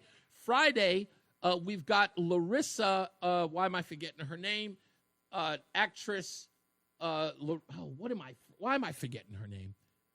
Now I feel awful that I forgot. Larissa Dolly from the movie Becky is going to be on the program on Friday. We'll talk to her. I saw the movie yesterday, and I've got to talk to her about it because it's got a couple of tropes in it. The movie is about a black couple who have just moved into a home, and they have a rather attractive white neighbor who I guess, is sort of, got the eyes for the husband, the married husband in the film. We'll talk about that. Apparently, they're making a sequel to the film. And we'll talk about that, of course, during the week. Oh, let me get to this real quick. Yesterday, I promoted this.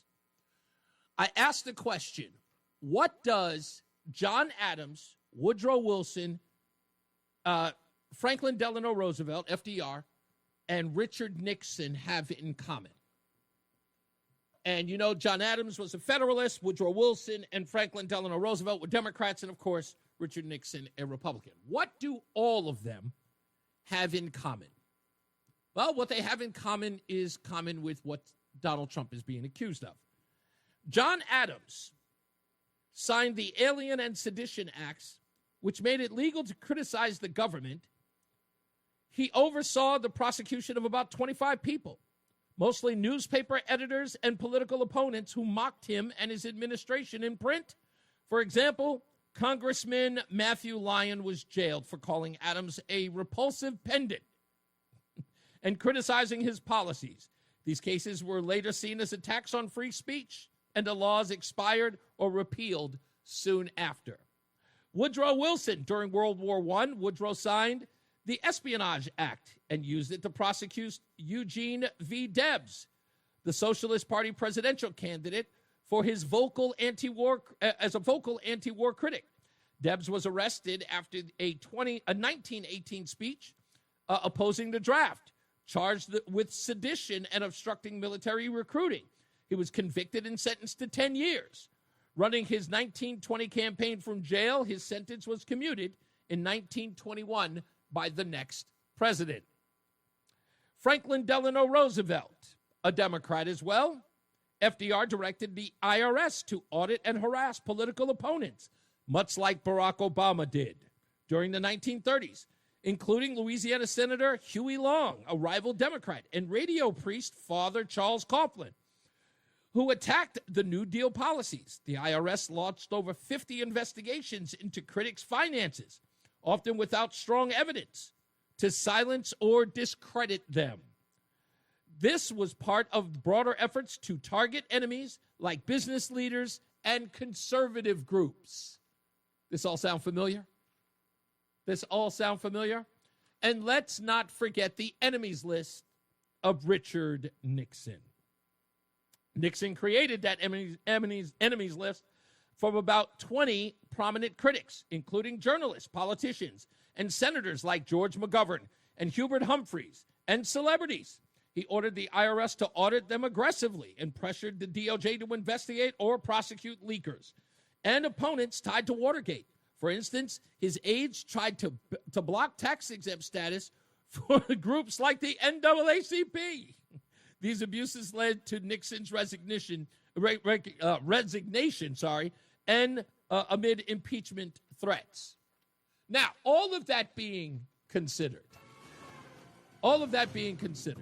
I want people to remember that Trump has never used the phrase political enemies. But no one ever mentions any of those four men. Just figured. Let's get to weather and traffic. Mark Christopher is in the BPS Traffic Center. Hey, Mark. Reese on the radio is on WTIC News Talk 1080. All right, we are back, folks. Don't forget, go to ReeseOnTheRadio.com. It is always beneficial to go to ReeseOnTheRadio.com so you can check out the Substacks if you have not become a subscriber. Now, I know a lot of you have, and a lot of people, I've never seen the number of people going up in, I have to show you exactly what the graph looks like of all the people who are actually checking out my stuff. And thank you so much. I want to thank Simsbury Joe and Greg Dillon, of course, author and basketball coach, Greg Dillon, for the kind words. Thank you, guys. They always leave a comment. Reading that, Susan also, Tenzer Lori does. They leave such great comments about the articles. Thank you. You encourage me to continue writing. I'm so glad that you guys like it. I work really hard on them. On Saturday night, when the wife is finally done dragging me across God's green earth, doing her thing, then at night, roughly about 9, 10 o'clock, I sit in my office where I've already had the idea, and then I sort of put the whole thing together, and then you guys see it on Sunday. So I appreciate that. But if you would like to, go to resetonradio.com, go to the Substacks section, and become a subscriber to my Substack so you can read the article. And I try to keep it, the thing about it, I like to keep it pithy, somewhat fun, humorous. When it's serious, but I try to keep it at least entertaining. So I love the fact that people are checking it out. It means the world to me that you find it interesting. You write so much great stuff about it. It's really, really sad. Wendy is in the chat room, and I guess that she was familiar with Hilaria Baldwin, Alec Baldwin's wife, and thought that she was Latina. And I remember the controversy because I don't really follow that kind of gossipy stuff, especially with somebody who had a cookbook out. I don't consider those people celebrities. I know that, the Today Show does. That's just not what I consider a celebrity. But I know she had a cookbook out, and I remember the controversy about her pretending to be Hispanic and having this really thick Spanish accent. Mark from West Hartford sent me the audio of her not remembering how to say the word cucumber, which is hilarious. But Wendy just looked up her background and found out not only was she born in Boston, neither of her parents have any Hispanic roots at all. Her name is not Hilaria. It is, as I said, Hillary. Which, again, in my head, you know what I thought of? This is what I thought of, Wendy. When she chose to make her English word or English name or American name into a Spanish one, saying Hilaria. Why would you choose that? To me, that's like when I jokingly, my wife, when we get around her family, and I tell them jokingly that I know Spanish too, and I just say words in English with the letter O at the end of it, and I just go, excuse me, O. Do you know where el bathroom is a yo, por favor? That's what I thought when she came up with the name Hilaria. I'm just going to take the name Hillary, and I'm going to put IA at the end of it. It's the cheapest and the laziest way to choose a Spanish name. It's just awful. Let's get another check. Weather and traffic with Marco Cristoforo in the BPS Traffic Center. Hey, Mark. Reese, thank you very much. The NAACP calls him, whoa, I don't think I'm allowed to read this. It's Reese on the radio. Let's just say some people are not fans. On News Talk 1080 WTIC. Yeah, people still upset about that whole Barack Obama thing. And, it's funny. I find it interesting about the whole Barack Obama thing is that people can, they keep talking about just like, he was the first black president and he was reelected. And I'm just like, that's it? Anything else? I'd like to see anything else. I responded to one person by saying, he was black. What else? He was half white, too. So he couldn't even do that thing at 100%. I'm just saying.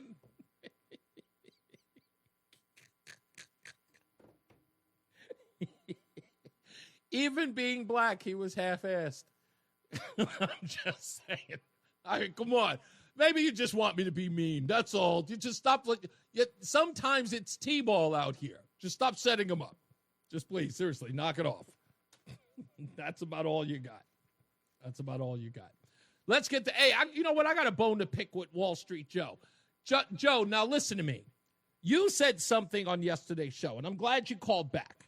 But I've got a bone to pick with you. About the Conjuring House. The Conjuring House has been canceled. No, I don't care. Okay, you said something yesterday that, again, as soon as I got off the show, I'm going through, like, as I usually do, I go over news, see if there's anything that I missed, something that I might do on the next day's show. And sure enough, I run by an MSNBC piece. And you'll never guess what the MSNBC piece was on. It was related to what you said yesterday on the show. Do you remember the question you asked? Did you forget already? Let me tell you. The virus. No. I'm going to refresh your memory. The question that you asked was whether or not the peace deal would hold up after Donald Trump left office. And I saw that on MSNBC. And the first thing ran through my mind was, I hope that Wall Street Joe didn't get that question because it was being asked on MSNBC. You didn't foresee that, right? You didn't see that before you asked the question. No, I don't watch MSNBC for maybe 10 years. It's about 10 years since I looked at it. I was so upset. I was just like, who the hell would... I said, if Joe got that from MSNBC, I would be so ticked off. But you know what? I don't watch MSNBC. No, the MSNBC financial, that's a separate the station. The CNBC? Yeah, CNBC. Yeah, the financial part. Yeah, CNBC is actually, with the exception of Andrew Ross Sorkin, I could do without him any other day. But I like John Kiernan on CNBC for obvious reasons. But you had asked that question yesterday about beyond Donald Trump, what could possibly happen after the fact. I really do believe this. And truth be told, it's got to be based upon the success. And Donald Trump is looking at it this way. He said it a little bit in his speech. You know, how could we possibly just continue war as is, that be the status quo for the rest of the world? No one is giving any sort of giving any space for someone to seek peace. It's all war or nothing else. And the way he's looking at it is that why do we have to have so many people die? Can't we have some people live and be prosperous and live good lives? Like, why can't that be an option? And he's asking these folks, who's like, do you always want to be living in turmoil where everybody is at each other's throats? Why should we do that when we can actually have some prosperity for not just Jews and not even just for Saudi Arabia or Qatar? Why can't that be for every Muslim nation so that everybody can sort of, use their, have their best efforts used to live a prosperous life so that we can take care of the people who matter to us? Why not do that? And I think it's a fair question to ask. Well, very late last night, I'm listening to Coast like I most always do. Yeah. And they had an expert on what's going on with the Middle East and this peace agreement. Mm-hmm. He said that the son of the founder of Hamas, he had a tape and he played it. There was an interview with him, a few years ago. Yeah. And they said you can never make peace with Israel long term. You can have a ceasefire for 10 to 15 years maximum, and you regroup and you attack some more. Israel can never be recognized as a independent country, and all Jews must die. This is the son of the founder of Hamas. Yeah, so I'm well aware. I'm well aware of him. I've seen him. I've got audio of him. He was on Dr. Phil not too long ago. He is, this guy has had what do you call it? He has got a bounty on his head that if he is ever caught by Hamas, they will kill him, even though he is, he used to be one of the, I think it was second in command before he decided to reject it. But I will tell you this. Hamas, Go ahead. Hamas just considers what's going on now a temporary truce. They're going to regroup, and it's going to happen again. Okay. Let me just ask you this, and then I'll respond. You think that there's no likelihood that Arab countries or Arab nations will stop funding them, and people like Mahmoud Abbas are just pulling the wool over Donald Trump's eyes, and he's just going to play nice for a couple of years, and then we'll be back to the same old, same old? I generally feel that way. They gave him that plane that was supposed to keep him on good standing with them for the next 3 years. That's Qatar. That's not Hamas. That Mahmoud Abbas, who's supposed to be the Palestinian president, but he's really the Hamas president, because that is the political leadership of Gaza. But you don't think that Mahmoud Abbas is worth we should trust him at all?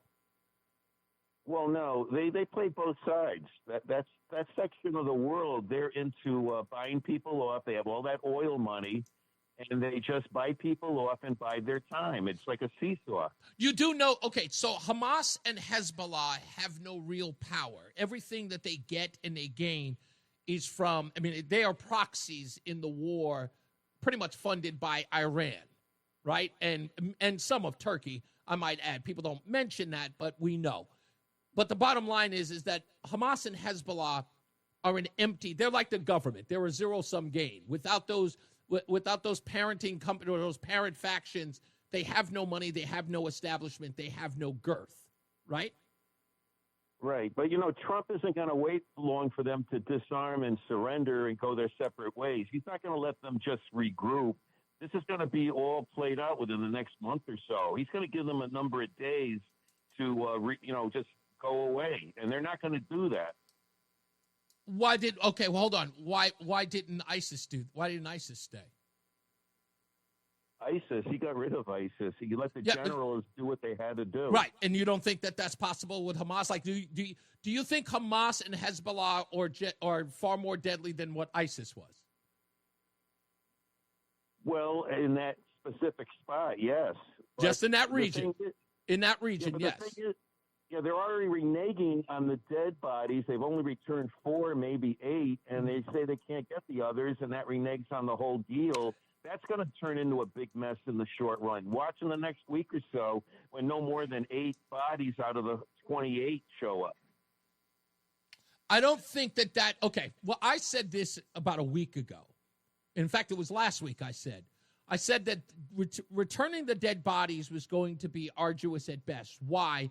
Because they're dead bodies and they're probably scattered in plenty of places that many people in Hamas, if they have been removed or sort of been boxed out of certain areas, will not even remember where those bodies are. So that's going to be a much more difficult thing. The people who are alive, easy.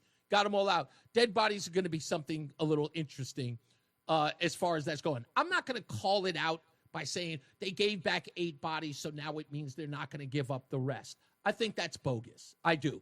Well, because no. I think they don't know, like you said, where they are, or they already burned them up into cinders. That's quite the past year. Right. I believe that there's a possibility that there is some egg on some faces that say, how are we going to break it to people that we may have, done something or desecrated their remains in some way, and they're going to have to sort of figure out how to maneuver that and to still sort of keep the peace. Hamas knew out of the 28 bodies, they only have X amount to give back. It might be 8, it might be 10, but they know the difference is never going to happen, and that's going to be a big deal. Hey, Reese, I called you for something far more important that just broke than what we're talking about. What's that?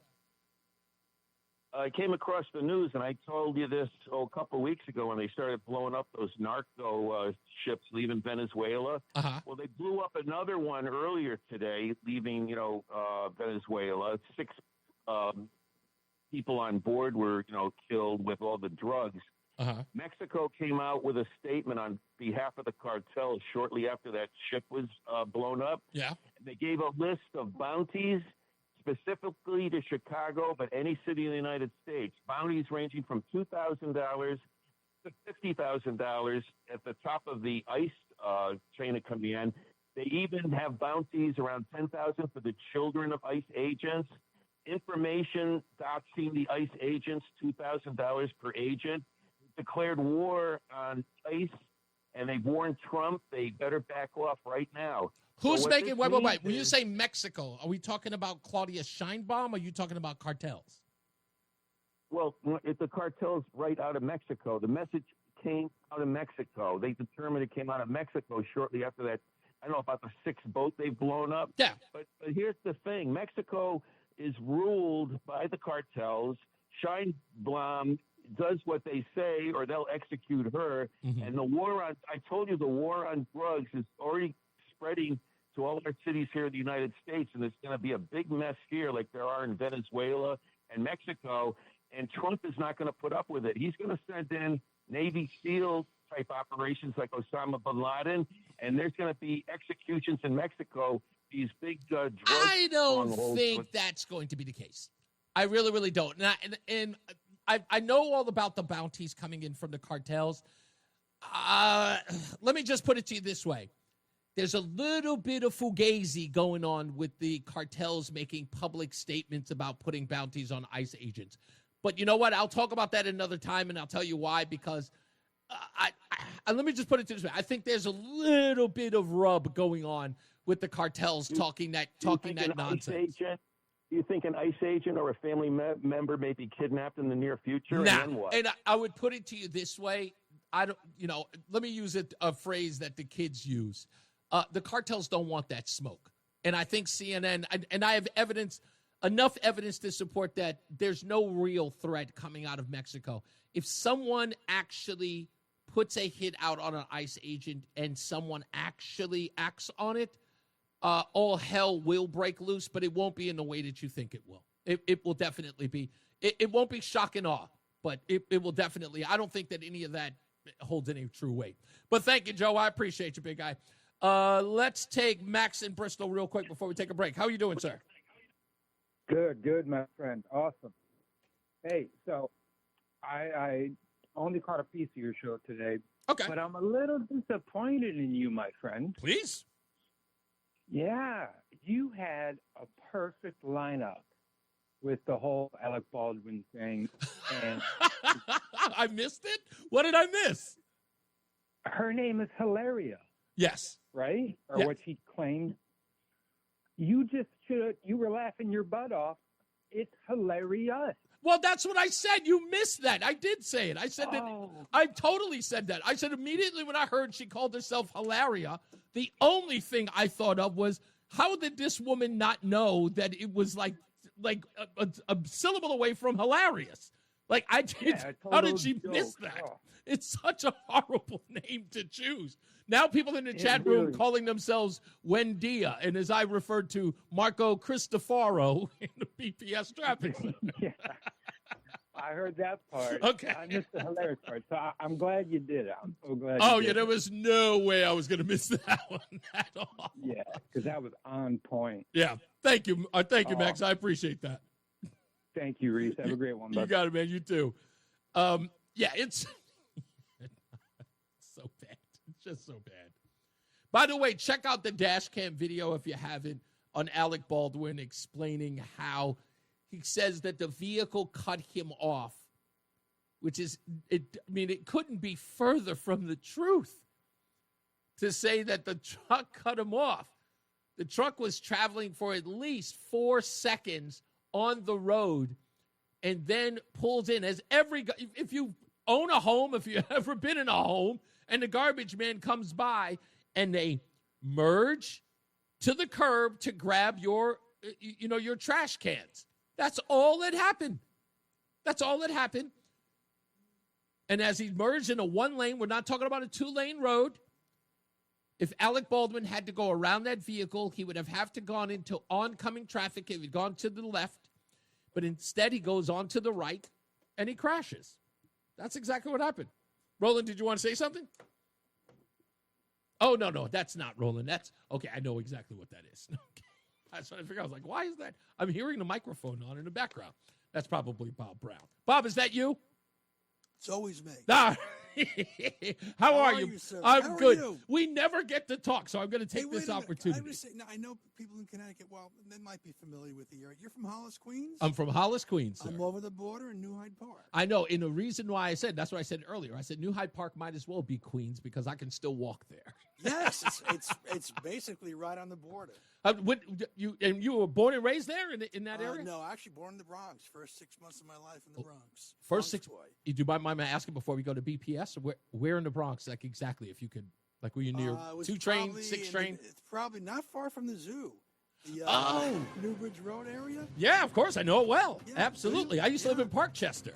Oh, no kidding. Yeah, man, I'm a Bronx kid too, but that's another story. All right, Bob Brown is coming up with news. Let's get to the BPS Traffic Center with Mark Christopher. We're just reminiscing over here, Mark. The hour that packs a punch. It's Reese on the radio on WTIC News Talk 1080. That happened so darn fast.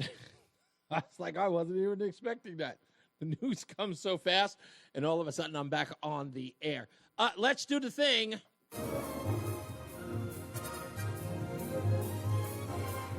It's Hollywood News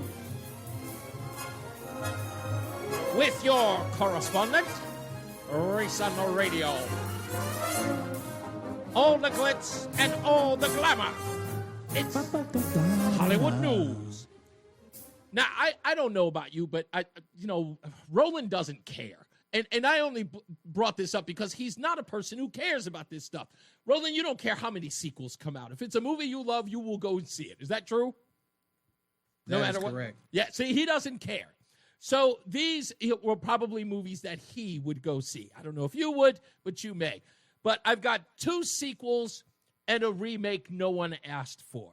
First up, another Jumanji is being made The 2017 revamp of the 1995 Robin Williams film is now on its third installment. One of yours? Yes, sir. Yeah, you're definitely going to go see it.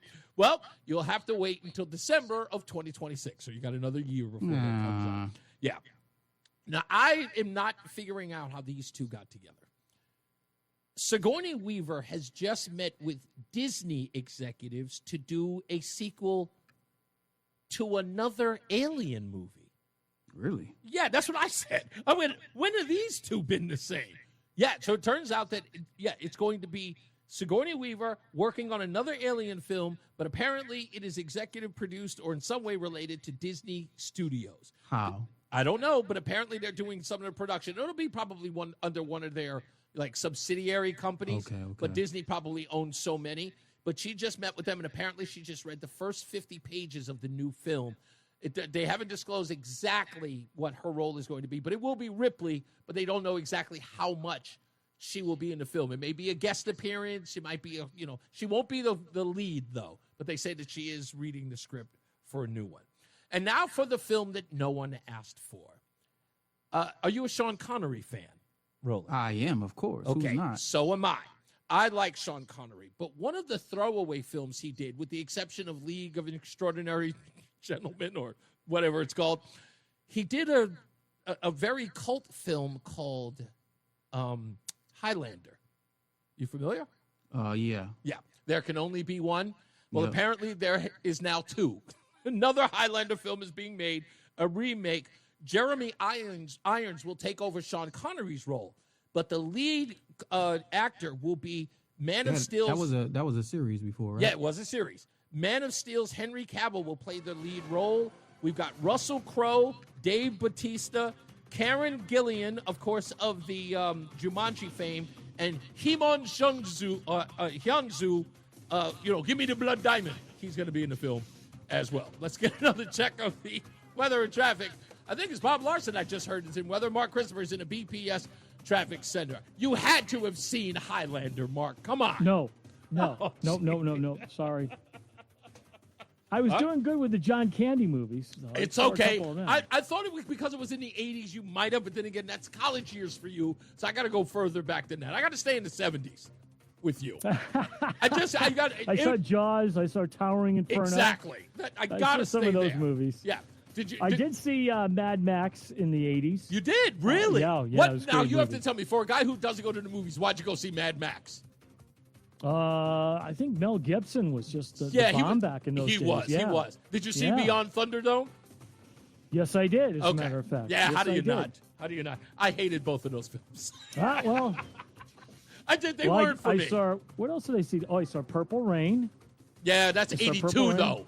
That's 82. 84. Is it 84? 84. Oh, that's right. The album's earlier. Yeah, you're right. Yeah, 84. So, yeah, that's right. Yeah. So I saw a couple of movies in the 80s. Yeah. So, very early. Yeah, exactly. It's Reese on the radio on News Talk 1080 WTIC. All right, we're back. I'll get to the phone calls in a second. Obamacare is going to be the conversation that many of us have in the next week. And I think it will dominate the headlines primarily because it has been made very evident that the Democrats are not going to get back to the table until after the No Kings protest 2.0. And there's been so much sort of fervor taken out of this so far that many people are already saying that, like, they're already starting to sort of key in. Don't expect too much from this protest, that it's lost a lot of its edge and a lot of its teeth. And it's to be expected. It's always the case because you should never plan stuff like this in advance because you're giving people an opportunity to counter it. And Donald Trump is watching the left do what it does, and then he does something that completely, like, sabotages the whole thing. And that's what's happening. They know that their polling numbers after the last No Kings went nowhere. But if I might venture, I want to play this real quick. And it was Mike Johnson talking about what the Democrats want. Forget about Obamacare. That's a big deal. As far as Obamacare is concerned. And again, like I said, that debate's happening next week. You could damn well bet that is going to be on the lips of every individual in the news media. We have to hash it out. Obamacare is a bust, and it's about to go. It's about to be over. Remember what Sonny Host in Houston said. Everyone wants, the subsidies to continue. They want the Affordable Care Act to continue. And the reason I think that Mike Johnson is not holding session is because Donald Trump wants to screw up Obama's legacy. This is all about Donald Trump being the small, petty man that he is, and he doesn't want Obama to have that legacy. Now that they no longer have Roe v. Wade, this is it. Now, birthright citizenship is going to be a big thing, too. Can't wait for that. That's being heard by the Supreme Court in the coming months. And like I said, this is a big deal. But Mike Johnson did something today that I think is quite crushing to Democrats. And it's not so much about what they want for illegals. It's what they want for others. Here's a list. It would also restore up to $5 billion of American taxpayer funds for wasteful spending for international projects. Here's a couple of examples. This is in their legislation, their counterproposal on the CR to keep the lights open. This is what they want to do. They want to spend $24.6 million of your hard-earned dollars as a taxpayer for climate resilience in Honduras. They want to spend $13.4 million for civic engagement in Zimbabwe. They want to send $3.9 million for LGBTQI plus democracy grants in the Western Balkans.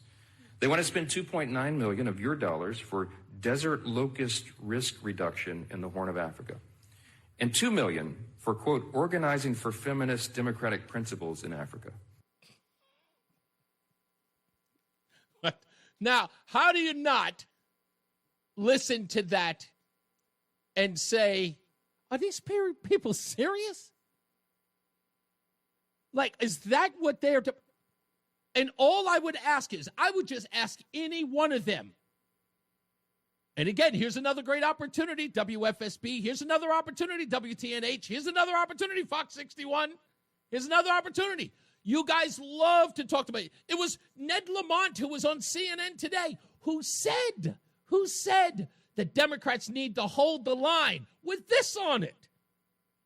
With this stuff on it. Ned Lamont today said Democrats need to hold the line. Well, all of you journalists out there, you need to ask the question, this is what they're holding the line for?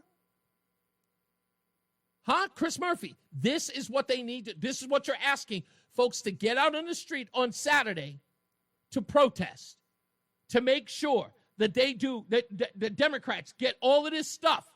Let's do it again. It would also restore up to $5 billion of American taxpayer funds for wasteful spending for international projects. Here's a couple of examples. This is in their legislation, their counterproposal on the CR to keep the lights open. This is what they want to do. If anything, I would, again, if I'm them, if I'm a Democrat, I would do what comes natural, lie. But to know that this stuff is in there, this stuff is ridiculous. It is absolutely ridiculous that anybody put this somewhere for people to read. But you notice that no one in the mainstream media is asking about it. Because I would just simply say, hey, Hakeem, come on. Hakeem Jeffries was on CNN the other day. He was on MSNBC the day before that. No one has brought it up, and they all have read it. They all know it's there. But no, you notice nobody brings it up. These ridiculous programs. And nobody asks. They want to spend $24.6 million of your hard-earned dollars as a taxpayer for climate resilience in Honduras. They want to spend $13.4 million for civic engagement in Zimbabwe. They want to send $3.9 million for LGBTQI plus democracy grants in the Western Balkans. You can't get a WIC check. You may not be getting your food stamps. You're worried about getting your Social Security check. What is all that for? Climate change in Zimbabwe? Is that really what was, like, really? Is that what No Kings is supposed to represent? Who's going out there? I can't wait to see you. Get in front of the cameras. I want to see you. Wave your no fascism sign. I got to see it. They want to spend $2.9 million of your dollars for desert locust risk reduction. Ned Lamont said, hold the line. In the Horn of Africa. And $2 million for, quote, organizing for feminist democratic principles in Africa. Feminist democratic principles in Africa. You can't get a WIC check.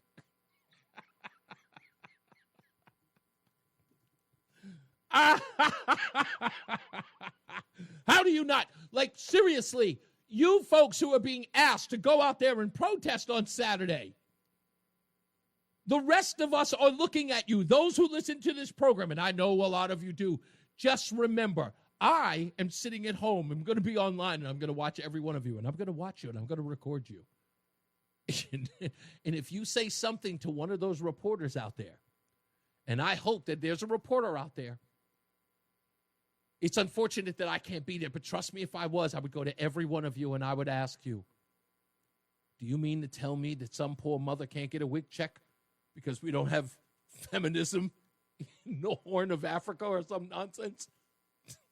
Is that what you're out here making sure that that woman can't feed her babies because you want to spend millions of dollars for LGBTQIA in the Republic of Congo, whatever it was? I don't know. I can't stand it. That's all I want to do. I want you all to justify it. But like I said earlier, none of these people have an original thought. None, because if they did, they would know that this is ridiculous.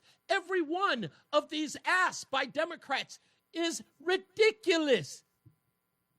You couldn't possibly be asking to do this to the American people who you think are the most vulnerable for this bull? Come on, folks. Just seriously. Just show a semblance of seriousness. Just be a serious person. They want to support the gay gorillas in the Congo rainforest. That's a constituency, Michael. It's an untapped resource. It is. You don't know what you're talking about. Chip is in Coventry. How are you, sir? Yeah. Are you joking about the gay gorillas or what? What do you do? How do you take anybody seriously? How am I supposed to do that? You got me laughing, Professor Reese. All right. You know something? I think I have the solution for some of the Democrats like AOC, Hakeem Jeffries, and Chucky, and we'll throw in Al Sharpton. Mm-hmm. I think this is just my theory now, Reese. I think if they decreased their level of THC intake, they might come back to reality. I'm just saying. I think there's some legalization of weed that's really happening inside the halls of Congress. You're 100% right about that. I would love to see AOC and MTG in one of those boxing matches, or throw in Jasmine Crockett. I'll take MTG anyway. But here's my question. Yes, sir. My concern, on a serious note, with the release of most of the hostages, excluding, I guess, 20. Those who have died, yeah. Yeah. Here's my concern. You know, we've already, meaning, the United Nations, USA, have been providing them with aid and food and etc. My concern or my thought is this. Because Hamas, they don't care if they live or die. Mm-hmm. Okay, they released, thank God, the 20 living Israelis and right. I think some Americans. Here's my thing, and I just thought about this the other night. I'll bet you, and I hope I'm wrong, that in time that Hamas will rebuild, like, you know, they'll rebuild with Iran, they'll connect with, and they're going to start this within years, maybe less, and go back to what they started. What do you think? A lot of people are concerned about that, and you know what it is? I think people are looking at this from this particular point of view. You have a war that is waged for 3,000 years, and peace at this point seems impossible. You cannot trust it. No one spends 3,000 years in a war, and then out of nowhere, abruptly, it comes to an end, and everybody goes on their opposite sides, and it's over. So I get it. It sort of like says, when will everyone finally, when will they extinguish their bloodlust, if you will, right? And can that ever be achieved?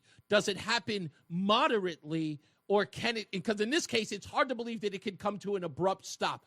I agree with you. I don't expect it to come to an abrupt start.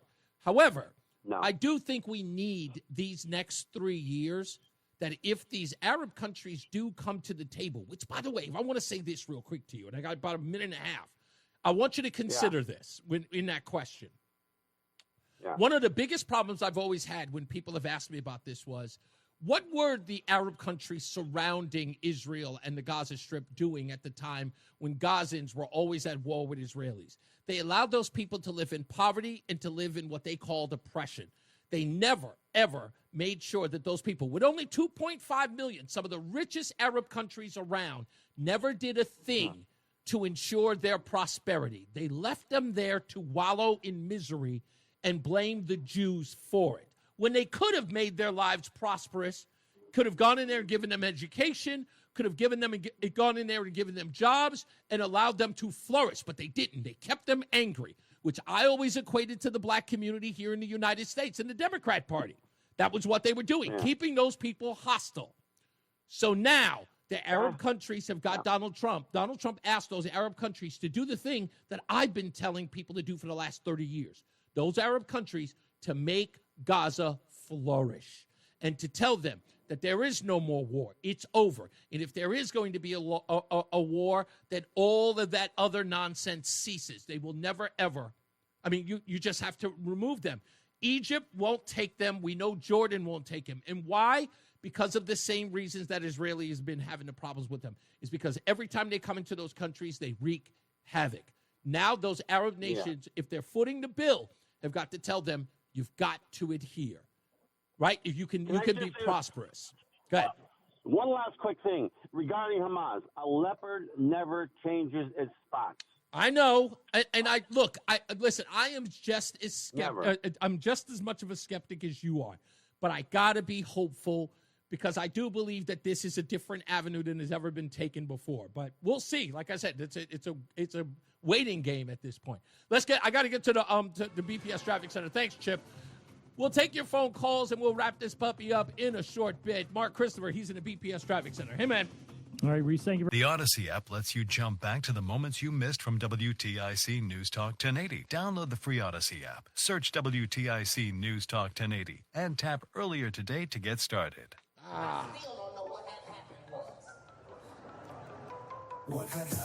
It's What Had Happened Was, brought to you by the Odyssey app, and of course, ReeseOnTheRadio.com. And if you ever want to find out what had happened was, you got to go to both of those places. Earlier in the show, we talked about Barack Obama's legacy. Of course, we talked about what's Donald Trump's standing on the world stage today, with so many people who thought that he was a reckless individual. Where does he stand today was the question. We also talked about Obama's legacy, where that is today, and is it pretty much paper thin at this point? And I think it's fair to say it was. And a lot of people can argue that, he was popular. That's great. I mean, if popularity is the thing, hey, you go, boy. Knock it out of the park. I think it's absolutely fantastic. But I was bringing the point that Barack Obama is on the world stage now doing all of these interviews. He's going on anybody's podcast that he could. He is in the public eye, not because he wants to be president again, is because he knows his legacy is at risk. And there is a back and forth between he and Donald Trump. If I can go so far as to say this, and again, you can go to my Substack and look up the article I wrote about it, it was always Trump versus Obama. It was. And it began with the birth certificate. That was the starting point between the both of them. And when Donald Trump said that he had hoped Barack Obama would be a cheerleader for the country, that rubbed Barack Obama the wrong way. But he failed to realize that is what your job is as the president of the United States, is that you were trying to see what's best for the American people. They elected you because they're putting themselves in your hands as the president of the United States. Chris Rock famously said, I see Barack Obama and Michelle Obama as mom and dad. You might remember that. And that's what they are. They're the mother and father of the country. And that birth certificate thing really, really bothered Barack Obama. That bothered him because everyone else who had tried to get under Barack Obama's skin, everybody came to the defense of. They would really, they would jump out and they would don't worry, Obama, I got this. So if you criticize Barack Obama, everyone came to his aid. Don't worry, we got the small stuff, Barack. They protected him. They isolated him, kept him protected in a bubble. But Donald Trump didn't care. No matter what they said about him, he kept coming. More and more. To the point where Barack Obama was forced to hold a press conference and to release his long-form birth certificate. That made Obama mad.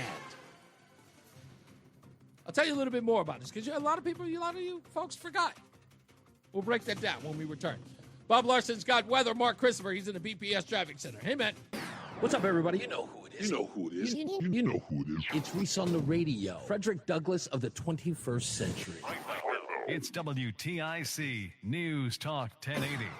Yeah, before I got cut off, Michael B. is saying in the chat room, he definitely gets under his skin. Yeah, he does because, if you really think about it,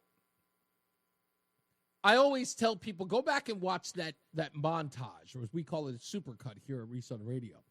Go watch the supercut of all of the people who laughed at the possibility of Donald Trump not only running, but being a front runner.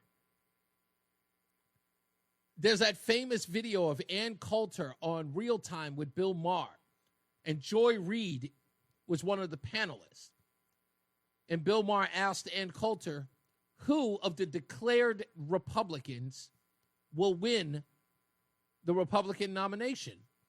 And Ann Coulter says, of the declared Republicans, Donald J. Trump. And the whole audience laughs their head off. And look where we are now. They thought it was a joke. Seth Meyers famously said at the White House Correspondents' Dinner, I think the joke went something like Donald Trump. I heard Donald Trump would be running for president. I understood he would be running as a Republican. I thought that he would be running as a joke. Oh, and the people laughed. Ha, ha, ha, ha, ha. And remember Barack Obama and mean tweets on Jimmy Kimmel Live, famously reading a mean tweet by Donald Trump that Barack Obama would go down as the worst president in history. And Barack Obama, having a drop the mic moment, said, at least I'll go down as a president in history.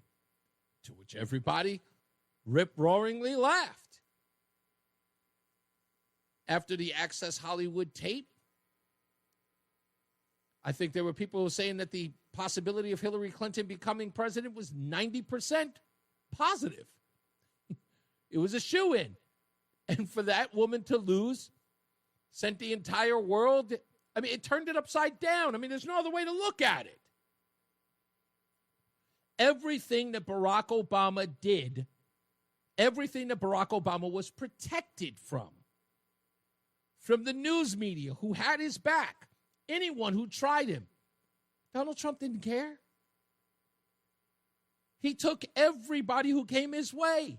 Every time they spoke up about him, he said things you weren't supposed to say in polite company.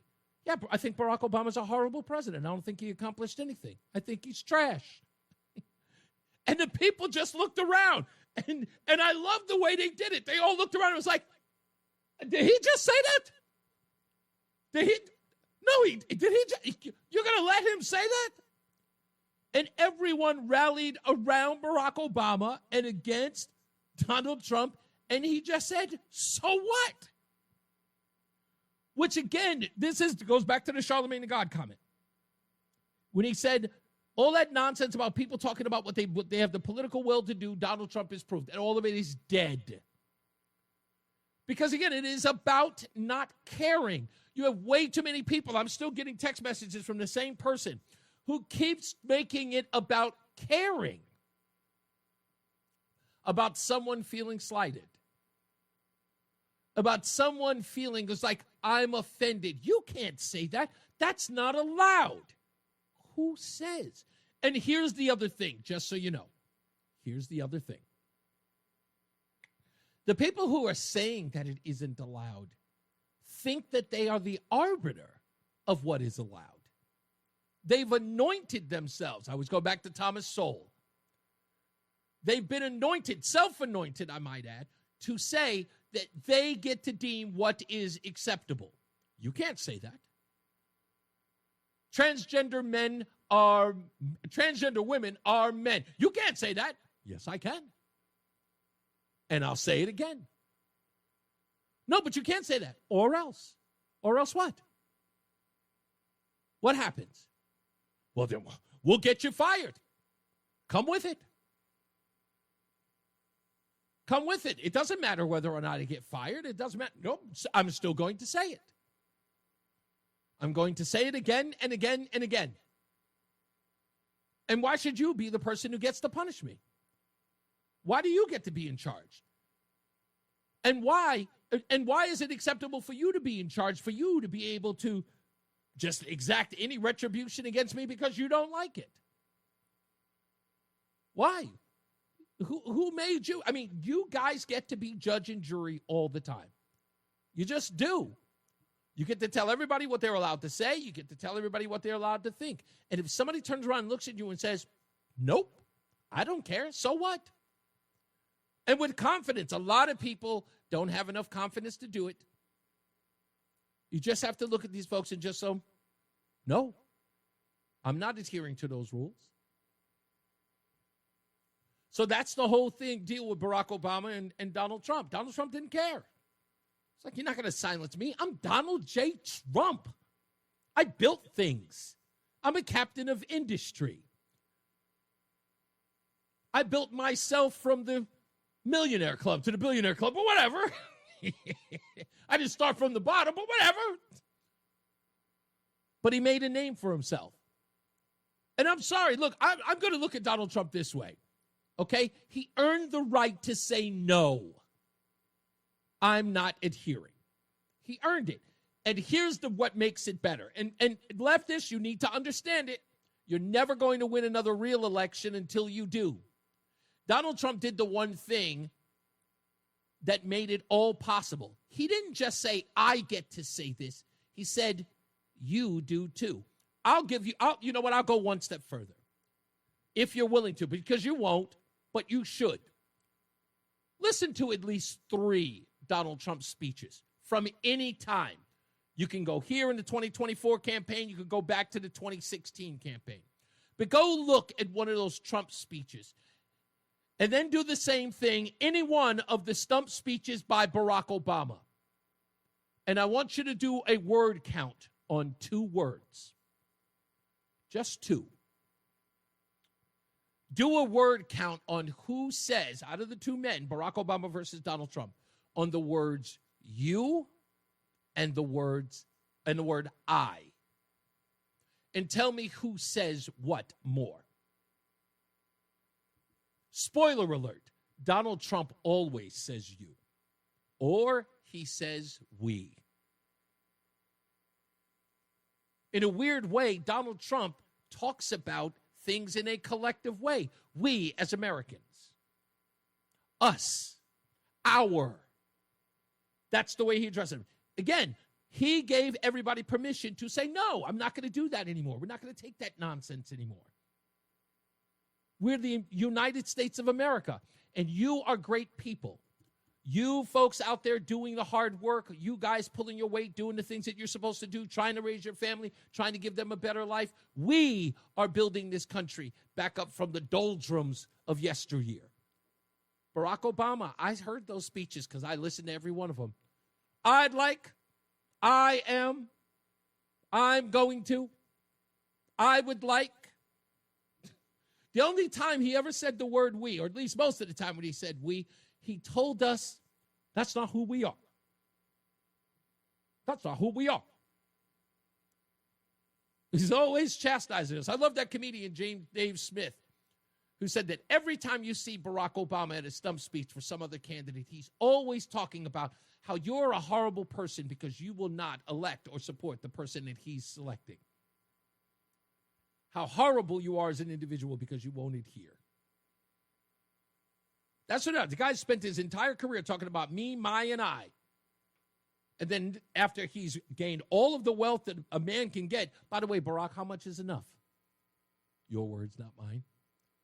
After all of that, with all of the millions, with all of the homes, traveling all over the world, with Secret Service protection, America's still a horrible place, huh? Even for you. Black guy with a funny name. Remember those days? It's funny how Michelle Obama said, for the first time in my adult life, I am proud of my country. I wonder how she felt in 2016. I guess it was the last time. I find it odd. What's going on, Fulton? How are you? What's up, buddy? I was wondering if we could dig down into the New Britain thing a little bit with the girl. Yeah, what do you got? Did the murder actually happen in Farmington? Yes, and you know what someone did, Aaron was in the chat room who did say that she died in Farmington. She was found in New Britain at the abandoned home. I mean, everybody's on air. I mean, so that's like saying a body's found somewhere and that's where why has the Farmington mayor not said anything? Why has the governor not said anything? I mean, I don't understand. Well, I would say are very unclear. No, I totally get what you're saying, but I will say this. If I'm thinking about my community as a mayor of that community, yes, the body was left in my town behind, and I don't know if that's been specified. If somebody does know in the chat room or anywhere else, let me know. I don't know if it's been specified how long the body was at that abandoned home. But if I'm the mayor of New Britain and that's where the investigation... Farmington? Sorry? I didn't hear your question. No, I was going to say, so it's an abandoned, burned out building, right? Like a junk place where... It looked like a home, but it very well could have been an apartment. But yes, it was burnt out. But it was found in New Britain. But my question, my statement is, as far as it goes to Aaron Stewart, is to say, okay, this was found in my town, and this just lagged there for whatever time it may have been. But if I'm going to be holding a press conference because the body's found in my town, I know exactly what I'm going to say because we don't know the details of said, circumstances yet. I agree with that. If I was her, I would have said, listen, the New Britain police are only securing the scene for Farmington. Right. You need to refer to the Farmington mayor or whatever. And that's hold on. There's something else, Fulton, that runs absolute counter to your point, is that Mark in West Hartford has been trying to find out where in Farmington she may have died or she indeed was killed. The question is nobody seems to know where that is, or at least they're not making that information public. Because you're right, the Farmington mayor should say something about it. If it happened in his town, but they're not disclosing where that was. No one's saying where she was a registered student, she was in 8th grade, teachers didn't miss her cousins didn't miss her. That's didn't miss her. Also what I said earlier, the thing that drove me nuts was that today WFSB posts on their own feed that the courtroom was packed with Jacqueline's Josephine, I guess her name is, the mother, with the mother's family inside the courtroom. That's signaling thing they do, to make everybody feel bad. But wait a minute, even that's the case. I'm just saying that if you're the press and you're there, and all of her family members have shown up to this hearing, right? For a mother charged with murder. Like, where have you been? Exactly. I'm going. Every one of those people are going to be questioned. They come in. It's like, okay, are you a family member? This young lady's been missing for a year. None of you folks notice? You haven't talked to your daughter, your Yeah. granddaughter since Christmas? Exactly. Nothing? Exactly. Three Kings Day? A I mean, birthday Spanish has holiday? passed. Nothing. Clearly, like, exactly. No birthday, no nothing. No, none of you ever thought it suspicious when you saw They this had family other member? Siblings. Exactly. They didn't go to school and they were chained too. Like what? There's not a lot of the story coming out. But see, again, this is the laziness of all of this. This is, I'm going to take the surface part of the story that a 12-year-old died and was found in a container, and then nobody's going to go beyond that. And when you look at it, as any normal person goes, wait a minute, that's it? That's all we're going to get? No one's going to go any further into this? Like what happened? How this tragedy actually was allowed to go in, and none of the family members are being held to some account to ask where she was in a basement for a year. And exactly. Those people were going to work or they were acting normal. Exactly. Like that's derangement right there. Exactly. That's psychotic. Yeah, it doesn't make any sense. Fulton, thank you, buddy. All right. Thank you, got buddy.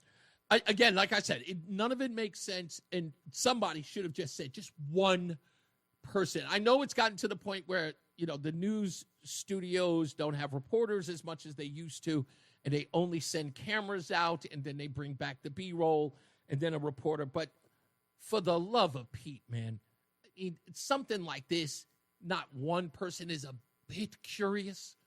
Like what, an ounce of curiosity all of these people coming out. It just, again, it boggles the mind. It just does. I don't even know what to tell you. Anyway, all right, we got to get up out of here, and we got the rest of the week coming. I cannot wait until I get on the road and get to Connecticut. It's coming up really, really soon. So we'll give you updates on that, and we'll tell you when we're in town. We'll tell you where we're going to be and what we're going to be doing. I don't have any updates for tomorrow's show. But as usual, it'll be rip-roaring as usual. Oh, I understand it. There's a poll that says people aren't it's about the Connecticut Sun. I can't remember what the headline is. We'll get to it.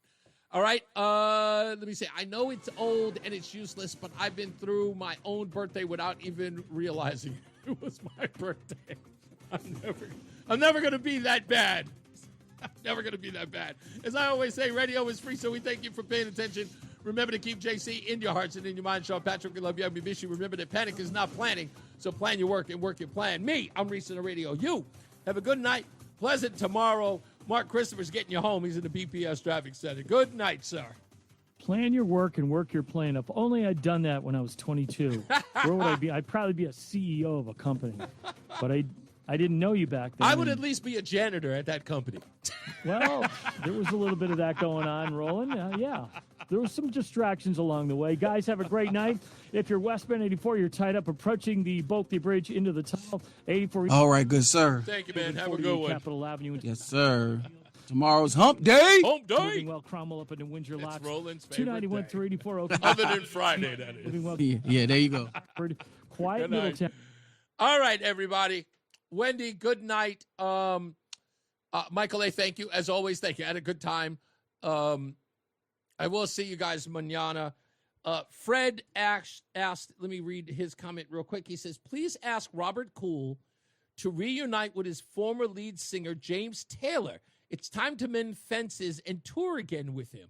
Also, ask him about his days performing at the Oakdale in Connecticut, if he can remember them.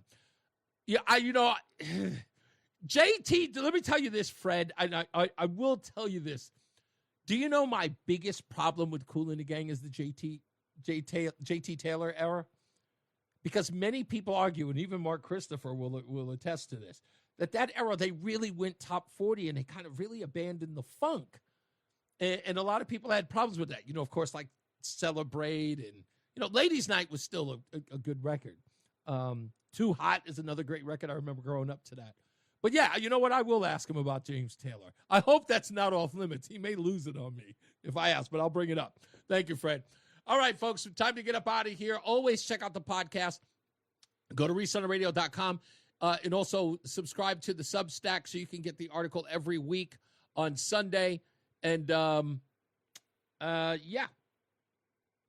you're helping out Reese on the Radio by actually downloading the podcast. So if you listen to the show, if you missed it, you can do it there. All of that just by listening is actually created. It's actually monetized just by listening to it. And of course, it's free to listen to it. So make sure you check it out. All right, I will see you guys mañana. Be good to each other.